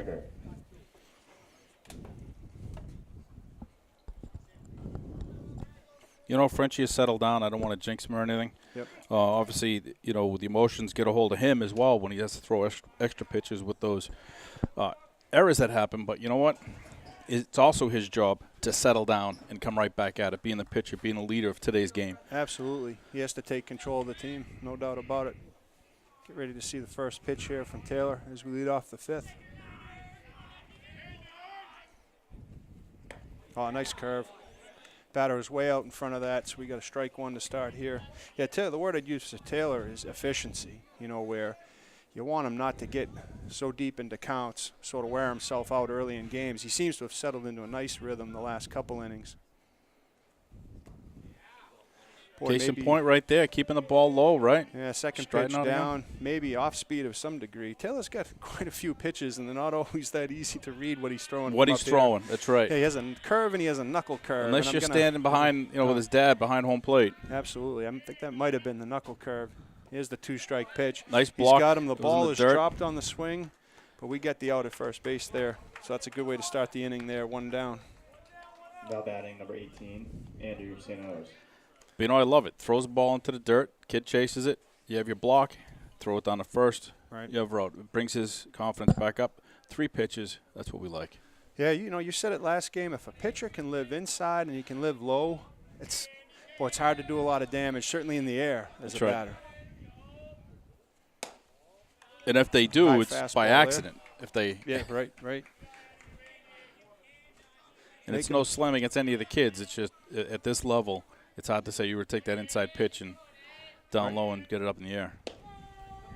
Now, I've noticed with this Oyster River team, it's quite a vantage point up here in the booth, and boy, are they on that plate. I mean, if They are. the line to the batter's box no longer exists, but boy, I would think they're stepping over it. But that's where they want to bat. We got the ground ball to third there. Cody Morrell fields it, makes the out at first. We got 1 down. Now batting number 17, Will Aldridge. Well, I'll tell you what. Last time Will was up, he struck out, but I don't know if you noticed, he was peering in to Jake as Jake was trying to call the sign. So Jake obviously made a comment to he and the umpire about him looking into his signs. He stepped out to Frenchie and worked. You can see that pretty deliberately. And actually you can see Jake sort of peering at him right now. Once bitten, twice shy, right? Right. Here's the first pitch. But you know what? Ooh, I like that pitch. It was, I guess, like a little that a bit lot. inside. But live there all day long. I said it earlier. I like the bust him outside. That's his plate. That's his kitchen. Frenchie has to take that back with some of these kids. Oh, absolutely. Absolutely. If I saw a kid crowding the plate when I pitched, I'm coming inside on. I'm going to try to live on your hands, and then I'll go away when it suits me. Jake's set up inside now, so. Ooh. I'll tell you. I like that pitch, too. Jake's glove didn't even move. He asked where it missed, and, umpire told him where he might have missed, not by much, if at all. Maybe we'll get one back. Yeah, well, stay there. Maybe come in a little bit, but you don't want to give in here. Right there. There you go. It's nice. That's a nice place to be. Pretty close to where the last one was. Yeah. We don't have the luxury of the K zone. Right. All right, we got a 2-1 pitch by Taylor here. I'm looking for off speed, but we'll see what he comes back with. There it is. The off speed right there. So, Taylor, nice job. I thought he got maybe a little squeezed on those first 2 pitches, but next thing you know, Agreed. we're 2-2. This is a big at bat here because I think baseball, like most sports, all about momentum. And you like to get in the dugout and get back up at bat. You're starting to get some things done on offense. It's coming. Taylor steps off. Didn't like the pace there. It's his pace. Let him, take a breath. Come right back at him. All right, well, here we go. Taylor looks in. There's the pitch. There it is. Speed. Oh, he gave it to him. I love that. Maybe that might have been the one pitch I thought was a little bit inside, but I will take it. We go to the bottom of the 5th. 4-2 Oyster River. And I'll tell you what, 11 pitches that inning. Okay, if we go back to that second inning where the errors and we kind of imploded and we ate our own, right? Right. And that 35 pitches for French just now, that second inning. Since then, 17 pitches, right? 2 Ks on that. Though he hit 2 kids, he was trying to, recapture that inside. Right. Then we go into the 4th inning, 14 pitches. But he was hit with, a couple of errors out there. Not him. It is what it is. In his last inning, 11 pitches. So he has he's done what he's supposed to do. Yeah. Right here. Right. Yeah, I think this team needs a little bit of grittiness right now. Don't go for pretty in these at-bats. This is bat on ball time. Maybe go the other way. He's jamming you inside, so maybe you back off the plate a little bit. Make an adjustment yourself as a hitter. Well, right now we have Matt Woodward, Jake Hunt, and Justin Pinard coming up. And this is their it'll be Jake's second time that he's going to see him. Matt's second time that he's for each of them now. The second time they've seen him. Make an adjustment, right? That curveball you've been watching, right? Where he's been, throwing. Though there's no rhyme or reason. Sometimes he'll just do, fastball. He's controlling this pace. Yeah, right now. Absolutely. I think he has the luxury of calling the game. It appears. I don't see a whole lot of coach signal calling from the dugout. The catcher, maybe it's the catcher calling it. You never know, but he's shaking him off a lot. Right. So most likely the pitcher sees, he's probably a pretty smart kid, and he looks at the batter and sees, hey, what's this kid want? Absolutely. What does this kid not want? Boy, as a pitcher, what does he not want is such an important observation for a pitcher. They might be going at it with, having, all right, how many pitches are we looking at? First and second pitch, what are you going to go for when I call? Absolutely. He knows. The pitcher there is shaking off a bug of some type, so he steps off the mound. An early season gnat. Oh, our state bird, the black fly. They're coming out right around the corner. I think he may have just found the first one because that is a classic black fly attack pattern right in your eyeball. Nothing worse. They get under the ball cap, right? And they always, I don't know how it is, they find your eye and get stuck in your eyelash. They are attracted to the eyeball. I don't know what it is about that. They're going to call time and check him out, which they should. We're in no hurry. That's more important to check him out. Yep. But I'll tell you, this gives – what's important here with this week we have coming up, John, is we have the 2 games. We have one today, one tomorrow, 4 next week. We've talked about it a lot. But the way this playoff is set up now, right, the top 4 teams get a bye. Only 12 teams make this tournament. That changes things up significantly. So it is so important now with these next 6 games, starting with today. Right. You've got to regain composure. You've got to, go on the attack, make the adjustments, and clear your head. The mental part of the game, clear your head. Absolutely. You got to finish strong here. We get the first pitch here to Matt. He turns on it, grounds it down to short. A little bit of a bobble, throw over to first. He's got him. Matt's a fast kid, but there was still enough time for shortstop to make the play.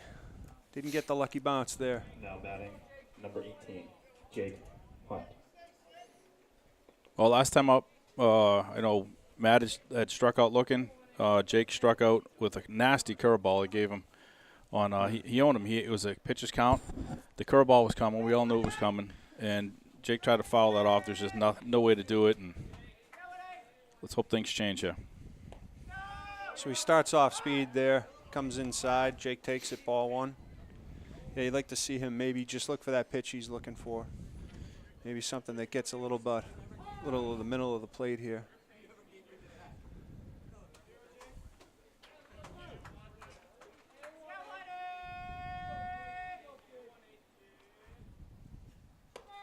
I got a strike right at the knees there. Nice pitch. You know, as a pitcher, you look at a kid like Jake, 6'4", some odd height and big kid, and you say, well, he probably doesn't want it at his knees.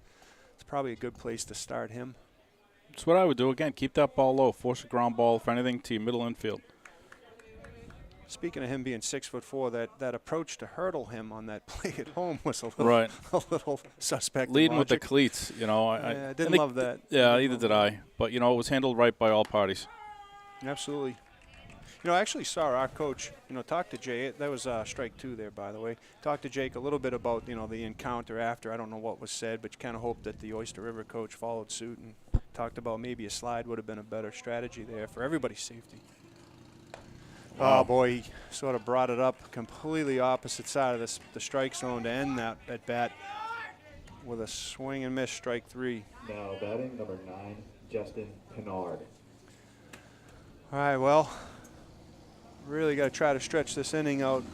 Where's he at for pitches in today's game? He was 51 before the inning started, and 1, 2, 3, 4, 5, 56. Yeah, so the chances of running this kid out of the game on pitch count are slim and none. And he starts off, Justin, with a strike. I got to think their coach had this game circled on his calendar, just like we did. Absolutely. We did the same thing, right? And so we test. Put ace against ace, so to speak, and the chances of them pulling him are probably not good. He comes in with a little bit of a cut fastball there. So we got strike two here to Justin Pinard, or Lou, as Mike called him. I'd like to see Justin just get the bat on the ball here in this at-bat. Boy, I'll tell you, a little overmatched there. He came with some juice. Hard to say what you think this kid throws. But After 5 innings, Oyster River 4, Goffstown 0. 59 pitches. He's owned this team. yeah, he has. I think velocity, it's hard to say without a radar gun, but he's been certainly living in the upper 80s and probably picks his time when he wants to go lower 90s, which, like I said earlier, it's as much velocity as they probably will see this year. So if nothing else, maybe you learn today what you got to get better at. They'll hopefully play these guys again at some point down the road, and you take what you learn and apply it to that game. I think it was more nerves than anything with the first couple of innings, yep. And that it changes everything. Yeah. No, I agree. And then it didn't help that they got out to their early lead, so a little bit of nerves on both sides of the ball for us. So next thing you know, you're down 3-0. So you're not going to press less being down 3-0. You'll probably press more. Right. Looks like we have a pitch and change right now. We got Riley Putnam coming out. Has come in the game. He has not pitched this season. I like this move because, like you said earlier, Paul, they got 4 games coming next week. So if you just count the innings, with the 3 to 4 kids that have pitched so far this year, it's not enough pitches to go around. No. So they got to go to some kids. Tyler Smalls hasn't pitched, and I got to think with a right wrist injury, we're probably not going to see him for a while. At least until next week sometime. Yeah. So this is I like this move. Just see what you got. You got a couple kids that need to get some pitching time. And you're right. This is the time to do it. It's 4-0. Yep. You're not conceding the game. You got confidence in this kid. Absolutely. That's why he's here. Yep, he's pitched in previous seasons, and hopefully he can keep this to 4-0, and we get some runs in the bottom of the inning. It's got good velocity. I worry about just starting the strike zone. As a kid, it probably has a little bit of rust. Right. Get the first at-bat, a lot of strikes, and then kind of go from there. That's where the defense has to help him out, make some good plays. Well, right there, this pitch that he just threw right there, didn't overthrow, kept it low, hit his spot. Yeah. Jake didn't have to move his mitt. Don't try to do everything here. You know, we're within striking distance. It's 4-0. Yeah. Yep. It looks good. Now So- pitching for the Grizzlies, number 15, Riley Putnam. And batting for Oyster River is number 12, Tyler McKenna.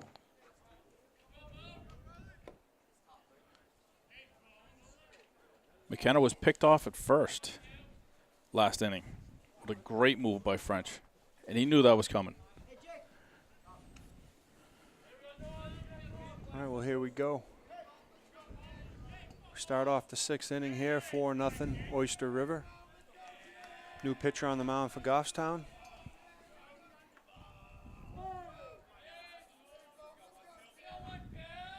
Here's the first pitch. We got strike one right down Broadway.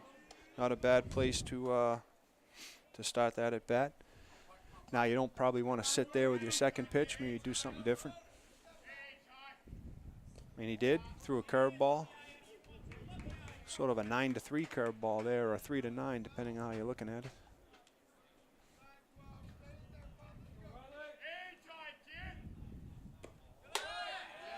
We go to 2 balls and 1 strike with the miss there. So that's okay. You know, he started him off with a straight fastball. Got a little cute there. Batter didn't bite.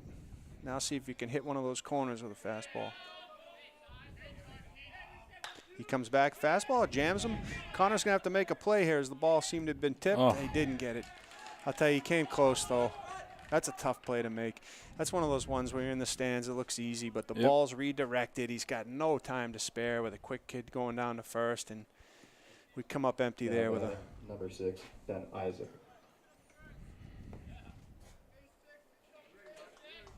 All right, well, we got a man on first now, no outs.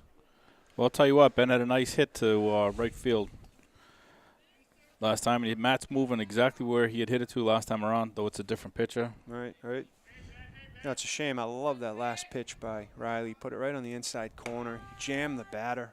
Starts off this at bat with a nice strike. It's a shame to have not gotten an out of that, but whoa! Almost had him sleeping, right? Yeah. Walking out lazy. Yep. You always want to make sure you're reading the pitcher as a runner. You step off the base, you're alive. Not a huge lead over there now. Kind of a maybe off-speed pitch there, in for a strike on the inner half.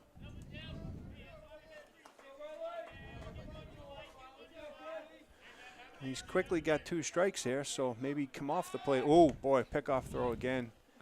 Nice play by Pinard right Yeah, there. boy, did he have number 12 leaning the wrong way. Did you say 12 got picked off earlier? He did. Yeah, boy. He hopefully learns lessons slow. That'd be a nice out to get. It's interesting. Yeah, I like that pitch. He came inside there.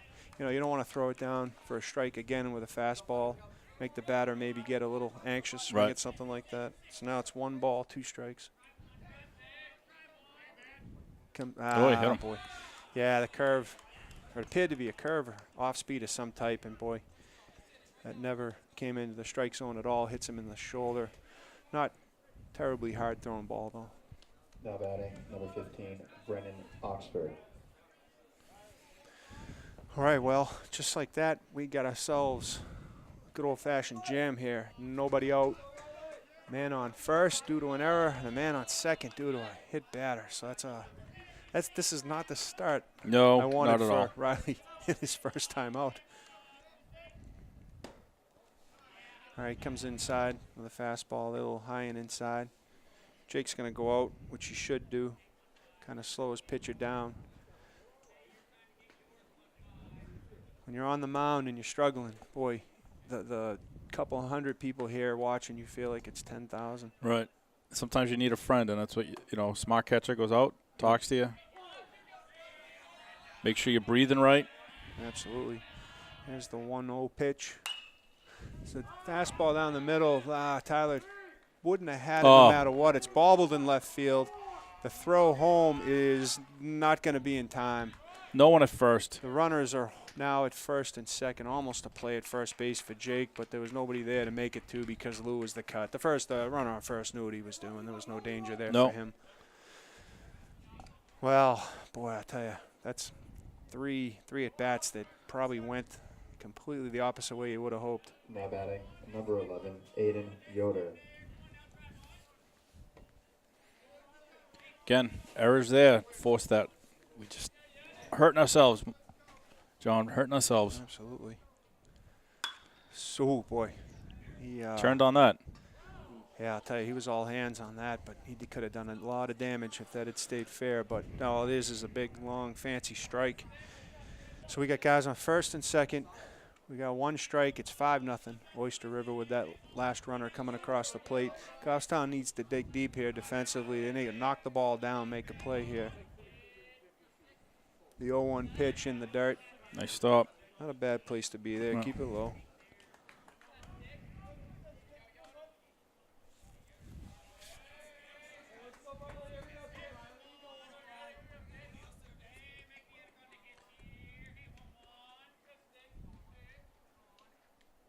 Here we go here. Pitch comes in. He jams him a little bit. It's a slow grounder. The play's going to be to first. Connor's got no play. Throws it to third. Gets the runner. Boy, I'll tell you, it's a nice play by Connor. He had no play at first. He determined, turns, and catches the guy sleeping at third. So big out, he ended up getting the lead runner, which would have been the way you would have dreamt that up. Now batting, number 14, Max Lewis. So we got one down. And we got runners on first and First second. and second. Still. I'll take that out. Right now it's about hanging tough here.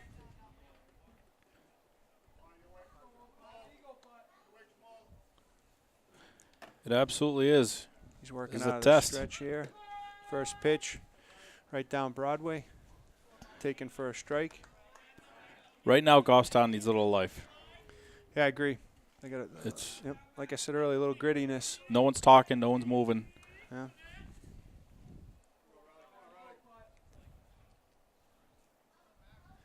He looks in here from the stretch, right down inside half of the plate. Nice pitch again. He's up 0-2. See if you can't ride this momentum here in this at bat.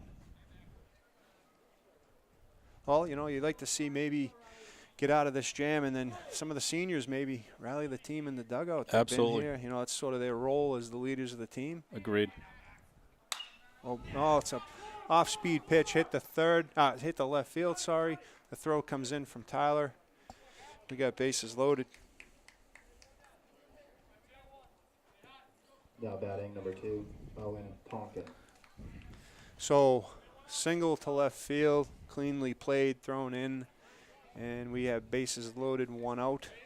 What part of the lineup are we in right now? Is it 9 maybe? No, he's 6. Number 6, sorry. And last time up, he hit it back to the pitcher, and he's walked so far today. Okay. And a single to left center field. Well, bases loaded, good time for a double play, or at least make the play. Keep him on the ground here. The infield's in. Get a ball on the ground, make the play at the plate. Sort of an off-speed pitch. He didn't look terribly comfortable throwing that. No, he changed his speed coming up with to the plate, bounced it. Nice stop there by Jake. Yeah, he sure did. He changed his whole delivery on that. But it's his first time out. Yep. There you go. All right, there you look good there. Throws it for a strike. We're 1-1 here. Just keep that pitch right about there. Get it on the corners. Let's get a ground ball here. Here comes the pitch. There you go. That's the curve again, this time for a strike. I like that pitch there. Past 3 pitches, he's working at a better pace. I think that's what he wants. He wants this pace right here. Yep. You see him sort of taking some deep breaths, calming himself down. Here's the pitch. Oh, boy, driven, foul.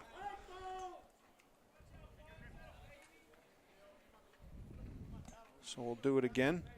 1 ball, 2 strikes. That one hung just a little bit. Like to see that bite. Yeah. But again, it's his first time out. He hasn't thrown at all. I don't know what, I'm sure he hasn't practiced a little bit, but that's far different than pitching out here. Yeah, not even the same activity. Right? Right. That's a nice pitch there. He jammed him. Can Cody knock it down? Oh, boy. It sort of gets right under Cody's glove. boy. Not for lack of effort. No. That, boy, the ball had eyes on that one. I'm telling you. Sort of just kept hugging the line. Now batting, number 9, Sam McGregor. Well, they score another run on that one. And they move everybody along, so we're bases loaded. once again, 1 out. Talk about another ground ball with eyes. Yeah. they Matter got of an inch. Absolutely. Got the ground ball he wanted. There was probably, if it's straight at Cody, there's a play at the plate there. He might even double him up at first. Instead, just keeps going to the line, causing Cody to have to dive. Just an ugly play. Cody's sort of beating himself up over there, but I'll tell you what, even if he fields, it's going to be a tough play for him to make it third just from having to dive. He's going to have to go home with that. That was the only play he would have really had. Well, the first pitch was a ball. Here's the 1-0 pitch here from Riley. Comes straight down. Fastball. Caught the batter looking. 1-1's the count.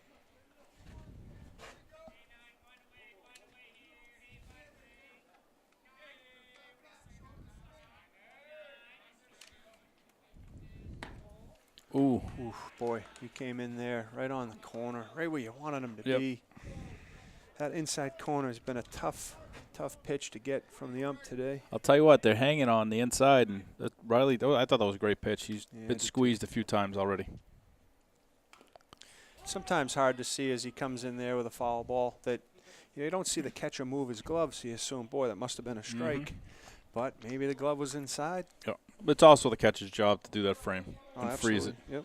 Don't stay too long. You show up the ump, but you want to make sure that you at least hold it there for a second. Yeah, I thought they got it there. Well, with 2-2 here in the count, comes the pitch. Oh, gets him off Nice balance. pitch right there.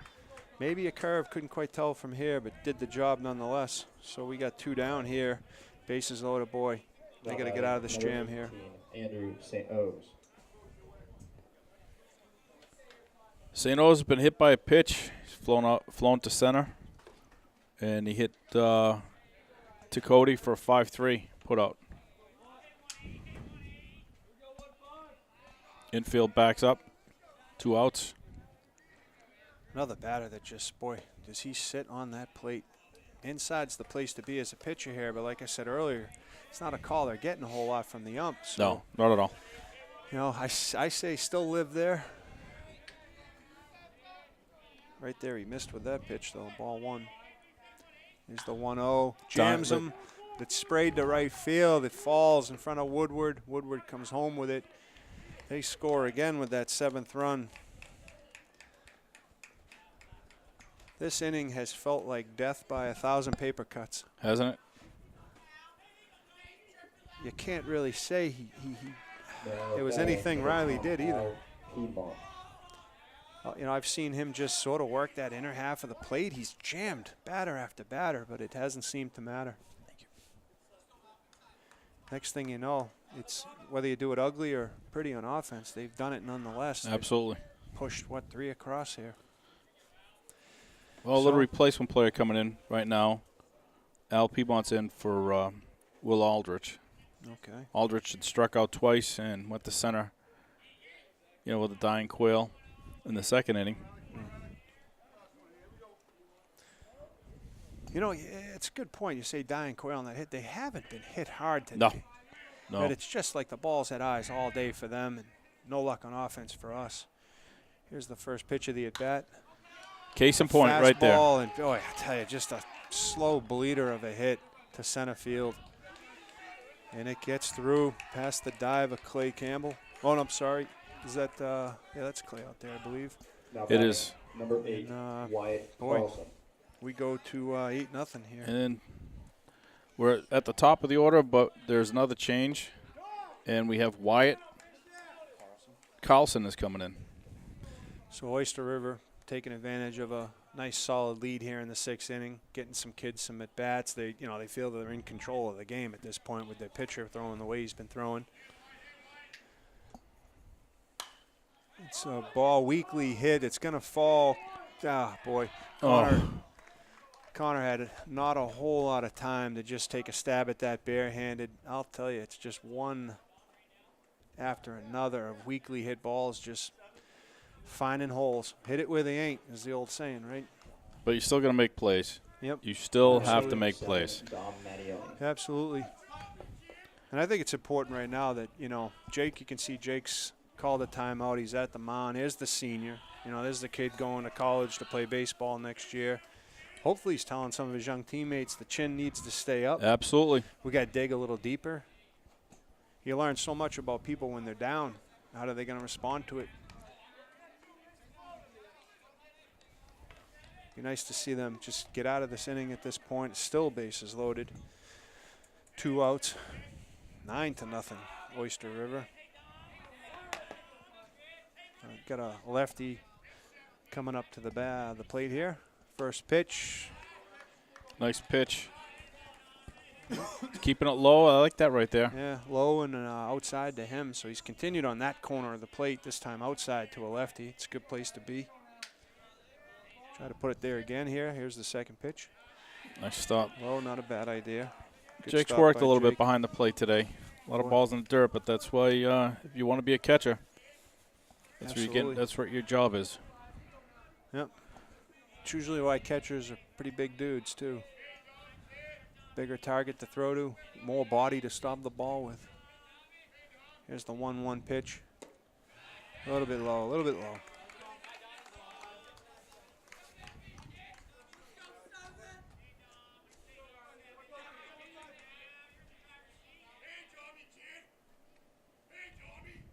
Looks in with the 2-1. Go. Hits that outside corner again. Boy, I'll tell you, that's the place to be on this batter right now. Low and away seems to be a good place. He probably can't hurt you there too much. See if he can do it again. It's the 2-2. He looks in. Oh, he just threw the head of the bat out there. Chip to left field. Smalls What a comes catch. in, makes the diving catch. He was slow to sort of pick up where that ball was, but he saves the day at the end. Makes a big catch. We go to the last of the 6. 9-0. Oyster River.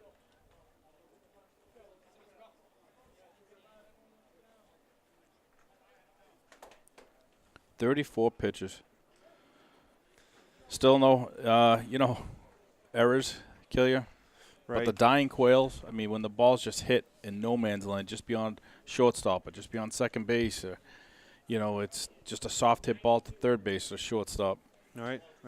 It makes it so tough. I'll be interested to see if they run Riley back out there for the next inning, or you're going to maybe get another arm, some experience and game experience this year. Exactly. Get him some pitches. Yeah, he didn't pitch bad at all. No. Hopefully that's what's reviewed with him. He hit his spots. It's just, boy, he was snake bit in that inning. I don't have to tell you pitched, and that's the worst feeling. It is what it is, but this is, how deep are you going to dig? Right.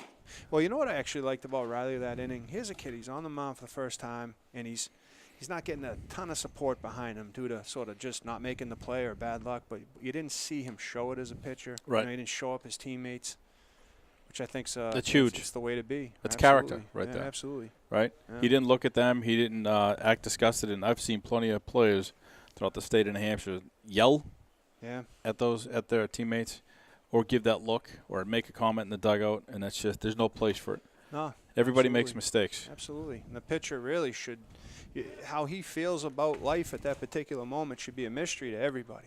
Exactly. Because if a batter sees it, he sees blood in the water. His teammates shouldn't see it because then they see doubt. It's carried himself really 15, good there. Riley Palmer.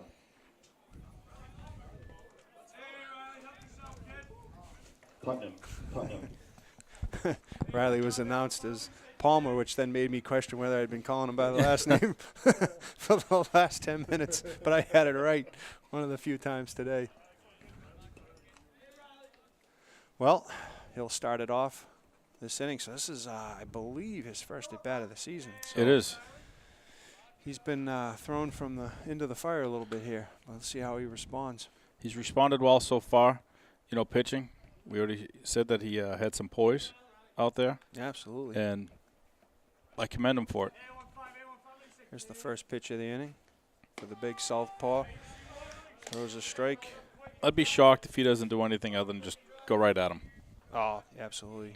Not going to waste any time. Why waste any pitches, right? Yep, he's got a new batter in the game.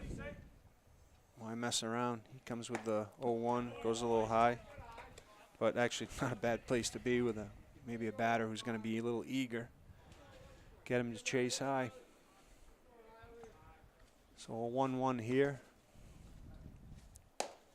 That was high. Yep, a little high again. That one maybe up in velocity a little bit. You know what's been impressive to watch with this kid is his delivery so easy. Right. It is just looks fluid. Effortless, right? Oh, absolutely. Great tempo, strides out. Comes right in there with an effortless strike, too. Yeah, so you really like that from long term, you know. It doesn't look like a lot of wear and tear on his Right, body. on his shoulder. Real smooth. Yep. Comes high again. So maybe getting a little, I don't want to say tired with 60 pitches haven't been thrown, but Temperature's dropping yeah. right now. You know, we started out cool, got hot. Now it's, you know, cooling down again. Afternoon, sun's gone down. Got a full count here, payoff pitch. Comes inner half, doesn't get it. And that's a walk right there. Now batting number 2, Carter Chenard.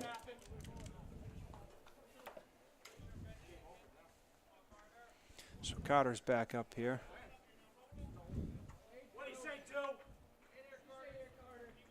Carter's got tremendous speed. Would love to get it on the bases here.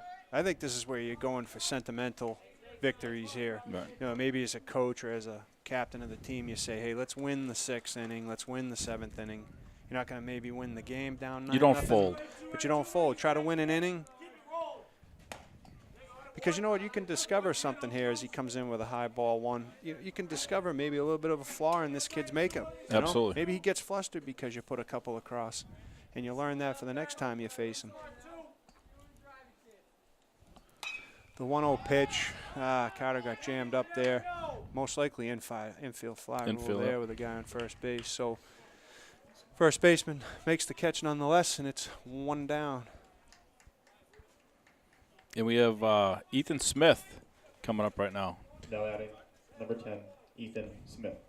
Smitty's kind of seems to be in that role of super sub, where I've seen him, I think, at second base, definitely left field. He's another kid that he likes played to. up. Oh yeah, he likes to get up there hacking. He'll. I wouldn't be surprised first pitch. He right up swinging. I will bet you a pizza from Tano's he doesn't walk. There's a plug for Lionel. I couldn't go a couple innings without, I'm right with you. without plugging Tano's. We have to make sure that he knows that you and I were talking about Absolutely. best pizza around right there. Going to Tano's is usually the highlight of my week. So a 1-0 pitch here. Comes straight down the middle. It's hit up the middle. Oh, boy, I don't know. Did he get him at second? He did. Oh, Wow. I do not Wow. like the call. I don't like that call They either. double him up. I honestly That was not a good call I right don't there. think he got him at second, and I definitely don't think he Wow. got him at first. But that's the way it's called by the ump, so that's the way It is. is. After 6 innings, Oyster River 9, Goffstown 0. Well, that does it for the 6th. So the snake bit day of bad luck continues for the Grizzlies here as we go to the top of the 7th with a score of 9-0 Oyster River. I'll tell you what, 10 pitches that inning, 69 total. Team's real slow to come out on the field here, which I don't know if that's due to maybe substitutions. I think it is. Well, there is. I see Nick Madison out in right field. Nick Labrie at first I base. see Nick Labrie at first base. I see Smitty, Ethan Smith out in left. Moose is going back to third base. Yeah. Riley and Jake are still pitching and catching. Well, there's a kid I love to see out there, Tyler Santoro. Goes over to second. Agreed. I like seeing him out there. Absolutely. Solid second baseman.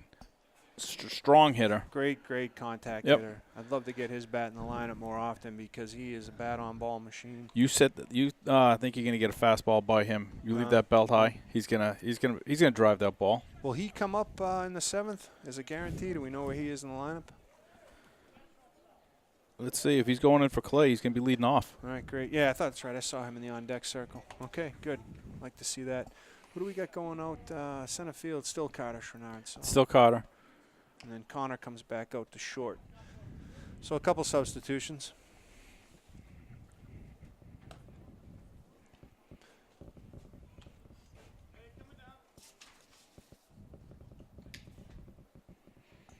I think so far the name of that game today so far, errors, mental part of the game today.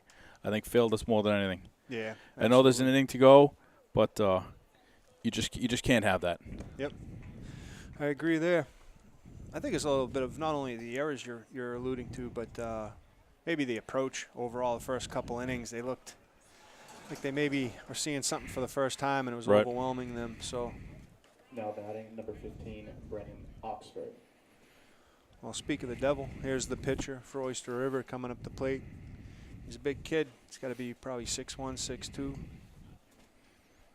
If he's hitting, you know, I always used to say, Paul, if the pitcher is batting number 3, that's probably a pretty damn good sign. Right. That's a heck of a player. He's an athlete. Yep, absolutely.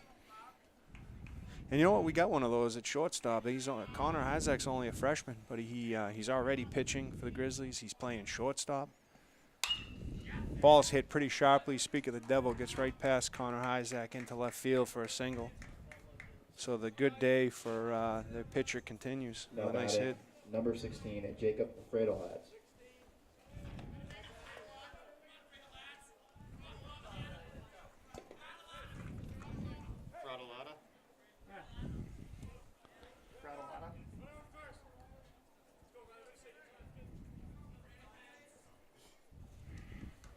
All right, well, man on first here. Riley looks in. The stretch, strike, outer half of the plate. Jake thought about throwing down a first there, didn't do it. LeBree's got to get back. Yep. Ooh, tried to catch him leaning. I'm always a fan of making the other team's pitcher dive back to bases. Make him work. Make him Right, work. make him work. Make him work a little. You can't have a perfect day, you know. With the lack of sweating he's done today, that nobody would believe he played without the dirt on the pants. Right. Well, I'll tell you what. Kudos right now to Brandon. Wild pitch off into the other batter's box, and he did not take off. Oh, good call. All right, so that's pitch jams. Tyler tries to spin it at second, gets one, throw to first. I think they got him. They got him. Do double play. So I'll tell you, Tyler gets a chance to go in and play the bag at second, and immediately turns a double play. And I love that because something can always be gained in a game, no matter how bad you're losing. I just learned something. Now batting number 14, Max Lewis. All right, well, quickly now, in the course of one pitch, we got 2 outs. There's a ball hit to center field. Carter Schonard appears to be under it. He'll make the play, and just like that, the top of the 7th goes bye-bye with the score 9-0. 5 pitches in that inning. Where Yeah, was that's that earlier in the day?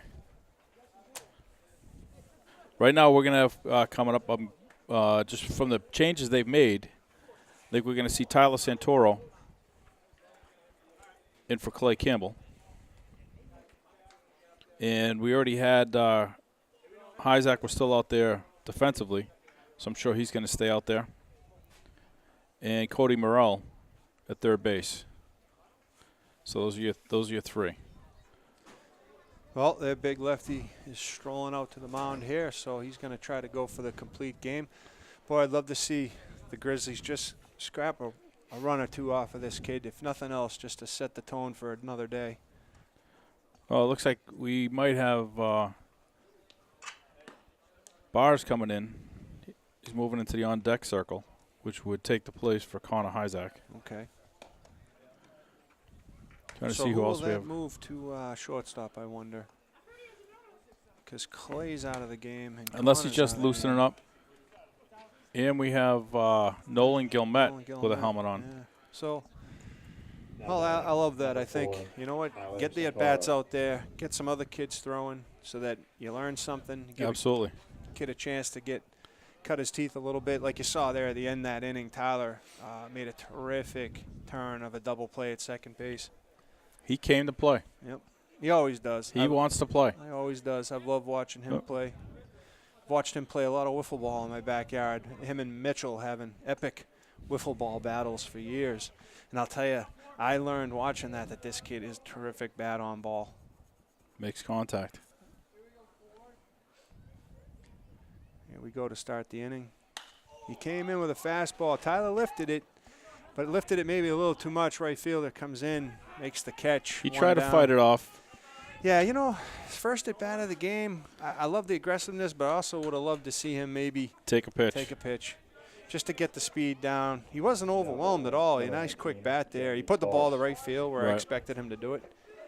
But, all right, so we go to Jeremy Bars here.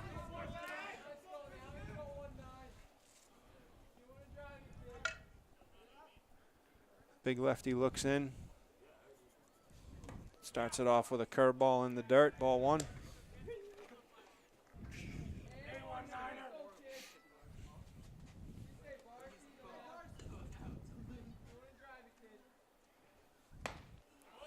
Oh, big high fastball that probably was a ball, but swung at, so we're 1-1 now. Just first at bat for Jeremy. Yeah, I believe so. Boy, he's way behind on that one. You got to adjust your swing here. You're seeing nothing but dead red fastballs these last 2 pitches. Doesn't mean he comes back with it here. I'd be shocked if he doesn't Yeah, I throw another agree. fastball. Shorten your swing here. Try to get that bat on the ball. Boy, he just gassed it right down Broadway there.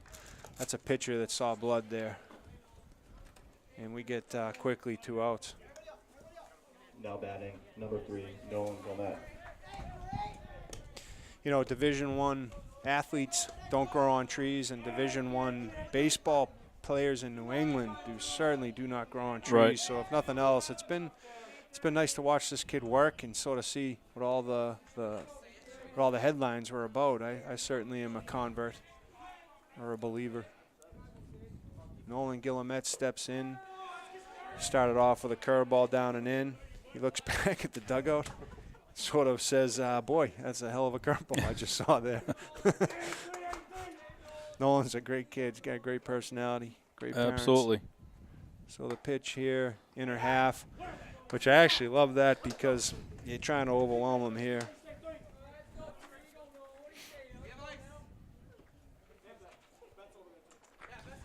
So the 1-1 pitch. Down in the dirt. You know, speaking of balls, one contact, strike. sorry about that. Speaking of contact hitters, Nick Madison Oh, boy, yeah. Right? Absolutely. puts the hands to the ball, doesn't try to kill it, doesn't try to crush it, just nice cut right there. See a lot of kids for our team digging in, and they're on top of that plate, which might be where they've batted, 99% of their life. But against a kid like this, boy, you're asking for him to jam you, which he's done over and over. And he does it again. And there it is right there. So suddenly a pitch like that looks unhittable, and it is. So Oyster River wraps it up with efficient and really dominant performance by their big lefty today. And I'll tell you what, Final score, Oyster John, River 9, Goffstown 0. we have, it was 10 pitches that inning. He made quick work, 79 total for the day. 79, wow. The one thing that you've got to take from this, I don't mind losing a game, but when you beat yourself as badly as we beat ourselves today, that's going to just resonate for a long time because they're better than this. There's no way we should have committed so many errors. There's no reason we should have had Frenchie pitching so many extra, pitches.